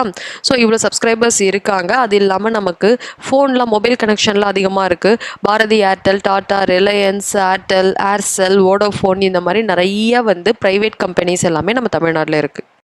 அடுத்தது ஆல் இண்டியன் ரேடியோ, ஏஐஆர் அப்படின்னு சொல்லுவாங்க. முதல் ஆல் இண்டியன் ரேடியோ வந்து இந்தியன் ப்ராட்காஸ்டிங் ரேடியோன்னு 1927 வந்து ப்ரொடியூஸ் பண்ணி அதுக்கப்புறம் அதோடைய பேர் ஆல் இண்டியா ரேடியோன்னு மாற்றினது 1936. இந்த ஆல் இண்டியா ரேடியோ ஏஐஆரில் 15 ரேடியோ ஸ்டேஷன் வந்து நம்ம தமிழ்நாட்டில் இருக்குது. ஸோ இது மட்டும் இல்லாமல் நிறைய ப்ரைவேட் எஃப்எம்ஸும் நமக்கு இருக்குது. So private channels, TV channel எடுத்தோன்னா வந்து கவர்மெண்ட் சேனல் தூர்தர்ஷன், நிறைய ப்ரைவேட் சேனல் இருக்குது. So Kalaignar TV, Sun TV, Vijay TV, Star அப்படின்னு நிறையா இருக்குது. அப்புறம் இன்டர்நெட் அண்ட் இன்ட்ராநெட். ஸோ தமிழ்நாட்டை பொறுத்த வரைக்கும் நமக்கு இன்டர்நெட் ஃபெசிலிட்டியுமே நல்லா இருக்குது. இன்ட்ராநெட் அப்படின்னா ஒரு ஆர்கனைசேஷனுக்குள்ள ஒரு இன்டர்நெட் ஃபெசிலிட்டி கொடுத்து எல்லா சிஸ்டமையும் அதோட கனெக்ட் பண்ணோம்னா அதுக்கு பேர் இன்ட்ராநெட்னு சொல்லுவாங்க. இப்போ தனித்தனி மொபைலில் யூஸ் பண்ணுறோம் அப்படின்னா அதை இன்டர்நெட் அப்படின்னு சொல்லுவாங்க. தமிழ்நாட்டுடைய வர்த்தகம், ட்ரேட் ஆஃப் தமிழ்நாடு அப்படின்றது மெயினாக நம்ம அக்ரிகல்ச்சர் பேஸ் பண்ண ஒரு ஸ்டேட் தான் நம்மளது. ஸோ அதனால் இந்த விவசாயத்திற்காக 21 மார்க்கெட் கமிட்டிகள் அமைச்சு எப்படியெல்லாம் நம்மளோட விவசாய பொருட்களை வந்து எப்படி அதை வந்து விளைச்சல் பண்ணுறாங்க, எப்படி அதை விற்கிறாங்கன்றதை பார்க்குறாங்க. ஸோ அந்த மாதிரி பார்த்தோம் அப்படின்னா 303 agriculture produce marketing centre. So marketing centre அப்படின்னா கிட்டத்தட்ட போய் விற்கும் இடங்கள் வந்து 303 அக்ரிகல்ச்சர் இடங்கள் நமக்கு இருக்குது. அதை ஏபிஎம்சி அப்படின்னு சொல்லுவாங்க. சொல்லுவாங்க. ஃபர்தராக வந்து இந்த ஏபிஎம்சியை பிரைமரி செகண்டரி மார்க்கெட்டிங் சென்டர், நான் ரெகுலேட்டட் மார்க்கெட்டிங் சென்டர் இப்படின்லாம் சொல்லுவாங்க. நிறைய மார்க்கெட்டிங் சென்டர் எங்கே இருக்குது அப்படின்னா ஈரோடு 34 மார்க்கெட்டிங் சென்டர் அங்கே தான் இருக்குது. அதுக்கப்புறம் கோயம்புத்தூர், தஞ்சாவூர் இது ரெண்டுத்துலேயும் 21 சென்டர்கள் இருக்குது. ஸோ உழவர் சந்தை மதுரையில் 1999 ஸ்டார்ட் பண்ணாங்க கலைஞருடைய ஆட்சி காலத்தில். இப்போ ப்ரெசென்ட்டாக 103 உழவர் சந்தைகள் இருக்குது. Tamil Nadu cooperative silk production federation, TAN silk அப்படின்வாங்க. இது எங்கே இருக்குது அப்படின்னா காஞ்சிபுரத்தில் இருக்குது. ஸோ வந்து உண்மையான அந்த கச்சாப்பட்டு மற்றும் நெய்யப்பட்ட அந்த புடவைகள் எல்லாமே உங்களுக்கு காஞ்சிபுரத்தில் கிடைக்கும். அப்புறம் சிப்காட் இது எல்லாமே தொழில் வளர்ச்சிக்காக தமிழ்நாடு கவர்மெண்ட் செஞ்சது. State industry promotion corporation of Tamil Nadu மெயினாக நமக்கு இண்டஸ்ட்ரீஸை டெவலப் பண்ணுறதுக்காக அவங்க லேண்டு கொடுத்து ஹெல்ப் பண்ணுறாங்க. பாப்புலேஷன் ஆஃப் தமிழ்நாடு, தமிழ்நாடோடைய மக்கள் தொகை. ஸோ தமிழ்நாடோடைய மக்கள் தொகை அப்படின்னு சொல்லி எடுத்துட்டோம் அப்படின்னா தமிழ்நாடோட மக்கள் தொகை நம்ம இந்தியா அளவில் வந்து நம்ம ஃபஸ்ட்டு கிடையாது. பட் ஆனால் ஒரு நல்ல மக்கள் தொகை உள்ள மாநிலம் தான் நம்மளுடைய தமிழ்நாடும். ஸோ இதை வந்து எப்படி கால்குலேட் பண்ணுறாங்க அப்படின்னா குழந்தைகள்ல இருந்து பெரியவங்க வரைக்கும் எல்லாரும் வந்து எத்தனை பேர் இருக்காங்க அப்படின்றது தான் தமிழ்நாடுடைய மக்கள் தொகை. மெயினாக வந்து தமிழ்நாடுடைய ஒரு மாநிலத்துடைய மக்கள் தொகை ஃபஸ்ட்டு பார்க்கறதுக்கு முன்னாடி அந்த மாநிலத்தில் குழந்தை பிறக்கும் விகிதம் வந்து நமக்கு ரொம்ப ரொம்ப முக்கியம். ஓகேவா? ஸோ இதெல்லாம் வச்சு தான் மக்கள் தொகை வந்து நம்ம கால்குலேட் பண்ணுறாங்க. மக்கள் தொகை வளர்ச்சி அப்படின்றது கிட்டத்தட்ட 50 ஆண்டுகளில் நமக்கு அதிகமான வளர்ச்சி. அப்படியே தமிழ்நாடு பாப்புலேஷன் டபுள் ஆகிருக்கு. 1951 இருந்து 2001 பார்த்தீங்கன்னா இருந்த பாப்புலேஷன் அப்படியே வந்து டபுள் ஆகிருக்கு நம்ம தமிழ்நாடை பொறுத்த வரைக்கும். அதே மாதிரி பிறப்பு விகிதம், இறப்பு விகிதம், 1000 பேரில் எத்தனை பேர் சக்ஸஸ்ஃபுல்லாக பிறக்கிறாங்கன்றது பிறப்பு விகிதம், 1000 பேரில் எத்தனை பேர் இறக்குறாங்கன்றது இறப்பு விகிதம். இறப்பு விகிதமும் நம்ம கம்மியாயிட்டே வரதுனால பிறப்பு விகிதம் அதிகமாகவே இருக்குது. அதே மாதிரி மக்கள் தொகை பரவல். ஸோ எந்த டிஸ்ட்ரிக்ஸ்லாம் மக்கள் தொகை அதிகமாக இருக்காங்களாம்? ஆப்வியஸாக அது சென்னை தான். ஏன்னா வேலை மற்றும் காலேஜுக்காக அதிகமாக சென்னை தான் வருவாங்க. ஸோ அப்படியே அங்கே செட்டில் ஆகிடுவாங்க. ஸோ சென்னை தான் அதிகமான மக்கள் தொகை கொண்ட ஒரு மாவட்டமாக நம்ம தமிழ்நாட்டில் இருக்குது, 6.96%. இதை தாண்டி கோயம்புத்தூர், வேலூர், சேலம் இது எல்லாமே அதிகமாக இருக்குது. எந்த டிஸ்ட்ரிக்டில் வந்து கம்மியான மக்கள் தொகை இருக்குது அப்படின்னா பெரம்பலூர் டிஸ்ட்ரிக்ட் 0.69%. ஸோ அதிகமாக இருக்கிறது சென்னை, கம்மியாக மக்கள் தொகை இருக்கும் தமிழ்நாட்டில் இருக்கும் டிஸ்ட்ரிக்ட் பெரம்பலூர். ஸோ மக்கள் தொகைன்றது வேற, மக்கள் தொகை அடர்த்தின்றது வேற. ஒரு ஸ்கொயர் கிலோமீட்டருக்கு எத்தனை நபர்கள் வசிக்கிறாங்களோ அதை தான் மக்கள் தொகை அடர்த்தின்னு சொல்லுவோம். ஸோ எந்தெந்த டிஸ்ட்ரிக்டில் மக்கள் தொகை அடர்த்தி எப்படி இருக்குன்னு பார்ப்போம். ஒரு ஸ்கொயர் கிலோமீட்டருக்கு 300 நபர்களுக்கு கீழே இருந்தாங்க அப்படின்னா அது வந்து கம்மியாக இருக்காங்கன்னு அர்த்தம் மக்கள் தொகையில். அப்படி கம்மியாக இருக்கிறது சிவகங்கை, ராமநாதபுரம், பெரம்பலூர், தருமபுரி, நீலகிரி இங்கே எல்லாமே வந்து ரொம்ப கம்மியாக இருக்காங்க. அதுவே 300லேருந்து 600 பேர் ஒரு ஸ்கொயர் கிலோமீட்டருக்கு இருக்கிறது மீடியமான வந்து மக்கள் தொகை அடர்த்தி இருக்கிறது. ஈரோடு, புதுக்கோட்டை, திண்டுக்கல் இந்த டிஸ்ட்ரிக்ட்ஸ் எல்லாமே இருக்காங்க. அபவ் 600 பேருக்கு மேலே ஒரு ஸ்கொயர் கிலோமீட்டரில் இருக்காங்கன்னா அது மக்கள் தொகை அதிகமாக இருக்கும் பகுதி. நாகப்பட்டினம், கடலூர் எங்கே வந்து விளைச்சல் நிலமும் அதிகமாக இருக்குது, கடற்கரை பகுதியும் அதிகமாக இருக்கும், அங்கெல்லாம் வந்து மக்கள் தொகை ஆட்டோமேட்டிக்காக அதிகமாக இருப்பாங்க. காஞ்சிபுரம், திருவள்ளூர், கன்னியாகுமரி, சென்னை. ஸோ சென்னை தான் பாருங்கள், ஒரு ஸ்கொயர் கிலோமீட்டருக்கு 24,693 பேர் இருக்காங்க. ஸோ அதிகமான மக்கள் தொகை அடர்த்தி கொண்ட மாவட்டமும் நம்மளோட சென்னை தான். ஸோ தமிழ்நாடுடைய மக்கள் தொகை அப்படின்னு பார்த்தோன்னா இது வரைக்கும் 2001 சென்சஸ். ஓகேவா? ஸோ 2011 சென்சஸ் படி நமக்கு 37% ஆஃப் பாப்புலேஷன் தமிழ்நாட்டில் 20 வயசு கீழே இருக்காங்க. 54% 20லேருந்து 60 வயசுக்குள்ளே இருக்காங்க. 90% பேர் 60 வயசுக்கு மேலே இருக்காங்க அப்படின்றத சொல்லியிருக்காங்க. Schedule tribe and schedule caste அந்த பாப்புலேஷன் 19%லேருந்து 1.04% வரைக்கும் இருக்காங்க. ஸோ கிறிஸ்டியன், முஸ்லீம்ஸில் வந்து பார்த்தோன்னா ஹிந்துஸ் தான் அதிகமாக இருக்காங்க. செகண்ட் அதிகமாக இருக்கிறது முஸ்லீம்ஸ், தேர்ட் ஹையஸ்டாக இருக்கிறது கிறிஸ்டியன்ஸ், ரேராக தான் வந்து சீக்கு, புத்திஸ்ட், ஜெயின்ஸ் எல்லாமே இருக்காங்க. தமிழ்நாடோடைய பாலின விகிதம். ஸோ தமிழ்நாடோட பாலின விகிதம் அப்படின்னா செக்ஸ் ரேஷியோ 1000 மென்னுக்கு 987 விமன் ஒரு 1000 மென்னுக்கு இருக்காங்க அப்படின்றது. தூத்துக்குடியில் தான் ஹையஸ்ட் செக்ஸ் ரேஷியோ இருக்கிறது. லீஸ்ட்டு வந்து பாலின விகிதம் இருக்கிறது சேலமில். 56% ஆஃப் பீப்புள் வந்து கிராமப்புறங்களையும் 44% ஆஃப் பீப்புள் வந்து சிட்டிஸ்லேயும் வாழறாங்க அப்படின்றது. தமிழ்நாட்டின் எழுத்தறிவு விகிதம். ஸோ தமிழ்நாடோட எழுத்தறிவு விகிதம் கிட்டத்தட்ட ரைஸ் ஆகிட்டே தான் இருக்குது. 73.5% தமிழ்நாடோட எழுத்தறிவு விகிதம். தர்மபுரி வந்து இருக்கிறதுல எழுத்தறிவு விகிதத்தில் கம்மியாக இருக்குது. கன்னியாகுமரி தான் இருக்கிறதுலே அதிகமாக இருக்குது. சென்னை, தூத்துக்குடி, நீலகிரி இது எல்லாமே வந்து பொதுவாக வந்து நமக்கு அதிகமாக இருக்குது. அதுவே ஷெட்யூல் ட்ரைப்ஸ் நடுவில் பார்த்தீங்கன்னா ஷெட்யூல் கேஸ்ட் 55% எழுத்தறிவு பெற்றவர்களும் ஷெட்யூல் ட்ரைப் 35% வந்து எழுத்தறிவு பெற்றவர்களுமாக வந்து அதிகமாக வந்து இருக்காங்க. இதில் வந்து கன்னியாகுமரி தான் நமக்கு ஹையஸ்ட் லிட்ரஸி ரேட் இருக்கிறது.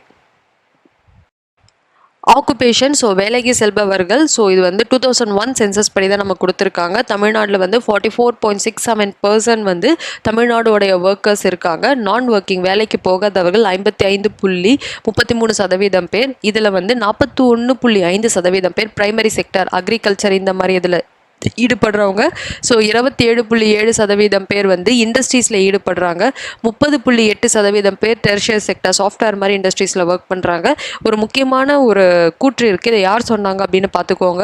யூஎன்ல இருக்கும் ஜென்ரல், யூஎன் ஜென்ரலாக அப்போ ஒருத்தர் இருந்தார், கோஃபி ஆனன் அப்படின்னு ஒருத்தர் இருந்தார். அப்புறம் சொல்கிறார், gender equality is more than a goal it self. Gender அப்படின்னா பாலினம், அதாவது ஆணும் பெண்ணும் சமம் அப்படின்றது ஒரு டார்கெட்டாக இல்லை, அதுக்கும் மேலே. ஏன் அப்படின்னா இது டெவலப் ஆச்சு அப்படின்னா ஒரு கவர்மெண்ட் பல விதங்களில் டெவலப் ஆகும் அப்படின்னு அவர் சொல்லியிருப்பார். அடுத்தது தொழில் முனைவோர். ஸோ தமிழ்நாட்டில் தொழில் முனைவோர் எப்படிலாம் இருக்காங்க அப்படின்றதுக்காக டெவலப் பண்ணுறதுக்காக நிறைய ப்ரோக்ராம் வந்து தொழில் முனைவோருக்காக தமிழ்நாடு கவர்மெண்ட் எடுத்துகிட்டு வந்துச்சு. அதில் entrepreneurship development programme EDP and entrepreneurship awareness programme EAP, இது எல்லாமே தொழில் முனைவோருக்கான ஒரு இது. ஸோ இதுக்கப்புறம் செல்ஃப் ஹெல்ப் குரூப்லாம் நமக்கு தமிழ்நாட்டில் ரொம்ப அதிகம். மெயினாக பெண்கள் சுய உதவி குழுக்கள் தான் நமக்கு தமிழ்நாட்டிலையும் அதிகமாக இருக்காங்க. தமிழ்நாட்டில் SGH அப்படின்னு சொல்லக்கூடிய அந்த SHG அப்படின்னு செல்ஃப் ஹெல்ப் குரூப் வந்து ஃபஸ்ட்டு தருமபுரி டிஸ்ட்ரிக்டில் 1989 ஸ்டார்ட் பண்ணாங்க. இப்போ 1,40,40,000 மேலே இருக்காங்க. கிட்டத்தட்ட 2.3 மில்லியன் நபர்கள் இதில் இருக்காங்க. Tamil Nadu corporation for development of women limited, இவங்க எல்லாருமே பெண்களுக்கான நிறைய நலத்திட்டங்கள் மற்றும் அந்த லோன்கள் வந்து வழங்கிட்டு வராங்க. தமிழ்நாட்டில் இருக்கும் முக்கியமான சுற்றுச்சூழல் பிரச்சனைகள், என்விரான்மெண்டல் இஷ்யூ. ஃபஸ்ட்டு வந்து அர்பனைசேஷன், அதிகமாக நகரமயமாக்கல்.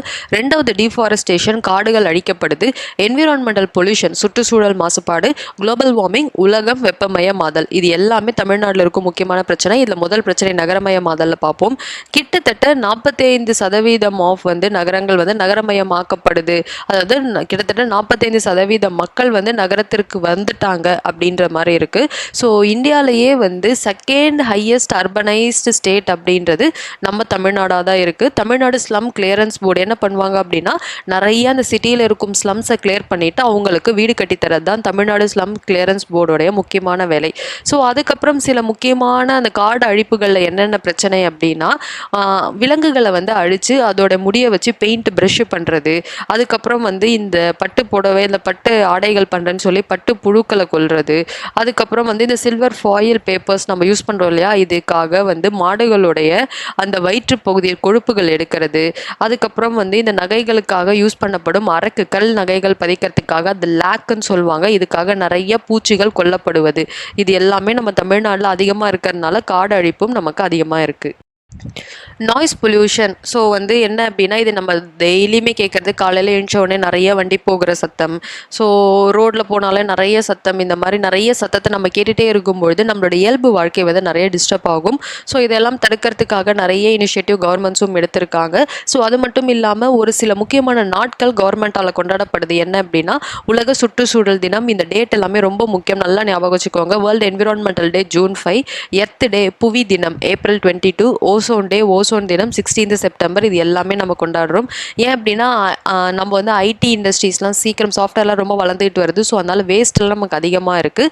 இதை கிளியர் பண்ணுறதுக்காக தமிழ்நாடு பொல்யூஷன் கண்ட்ரோல் போர்டு அப்படின்னு சொல்லிட்டு ஒரு போர்டும் வந்து வச்சுருக்காங்க. TNPCB அப்படின்னு சொல்லுவாங்க. மெயினாக இதெல்லாம் எங்கே இருக்குது அப்படின்னா, கிண்டி, வியாசர்பாடி, திருமங்கலம்.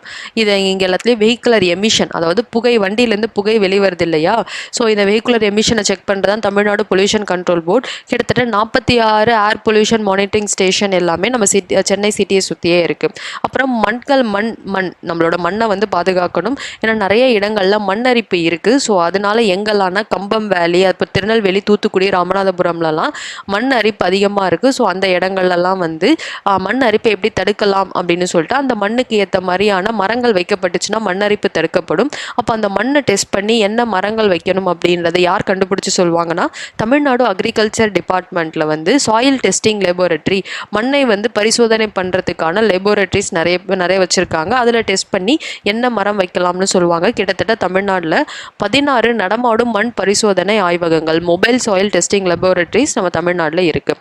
ஸோ அதுக்கப்புறம் ஃபாரஸ்ட் மற்றும் வைல்ட் லைஃப்.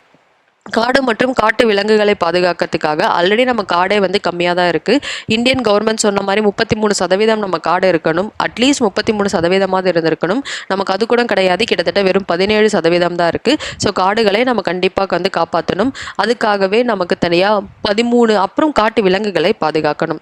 பறவைகளுக்காக பறவைகள் சரணாலயம் 13, அப்புறம் நேஷனல் பார்க் அப்படின்னு சொல்லக்கூடிய தேசிய பூங்காக்கள் 5, வைல்ட் லைஃப் சாங்சுரி அப்படின்னு சொல்லக்கூடிய வனவிலங்கு சரணாலயங்கள் 7 நம்ம தமிழ்நாட்டில் இருக்குது. ஸோ மெயினாக வந்து இந்த ஆர்டிக், அதாவது குளிர்காலத்தில், அதாவது துருவ பகுதியிலிருந்து வரும் பறவைகள் நம்ம தமிழ்நாட்டில் வந்து இருந்து அந்த இனப்பெருக்கம் செஞ்சு குட்டிகளோட திரும்பி வந்து ஆர்டிக் பகுதிக்கு போகும். இதுதான் மெயினாக பார்த்திங்கன்னா இந்த வேடந்தாங்கல் இந்த மாதிரி பகுதிகளில் நடக்கிறது. ஸோ இது இந்த மாதிரி ஒரு ப்ரீடிங் ஏரியாவாக நம்ம தமிழ்நாடும் இருக்குது. மெயினாக நம்ம தமிழ்நாட்டில் ப்ராஜெக்ட் டைகர், ப்ராஜெக்ட் எலிஃபென்ட்லாம் வந்து லான்ச் பண்ணி டைகர் மற்றும் எலிஃபென்ட் இது எல்லாத்தையும் பாதுகாத்துக்கிட்டு வராங்க. தமிழ்நாட்டில் இருக்கும் முக்கியமான பறவை சரணாலயங்கள் நான் எக்ஸ்பிளைன்லாம் பண்ணலை. ஸோ வந்து நான் கிட்டத்தட்ட எல்லா பறவை சரணாலயத்தையுமே எடுத்து உங்களுக்கு கொடுத்துட்டேன்.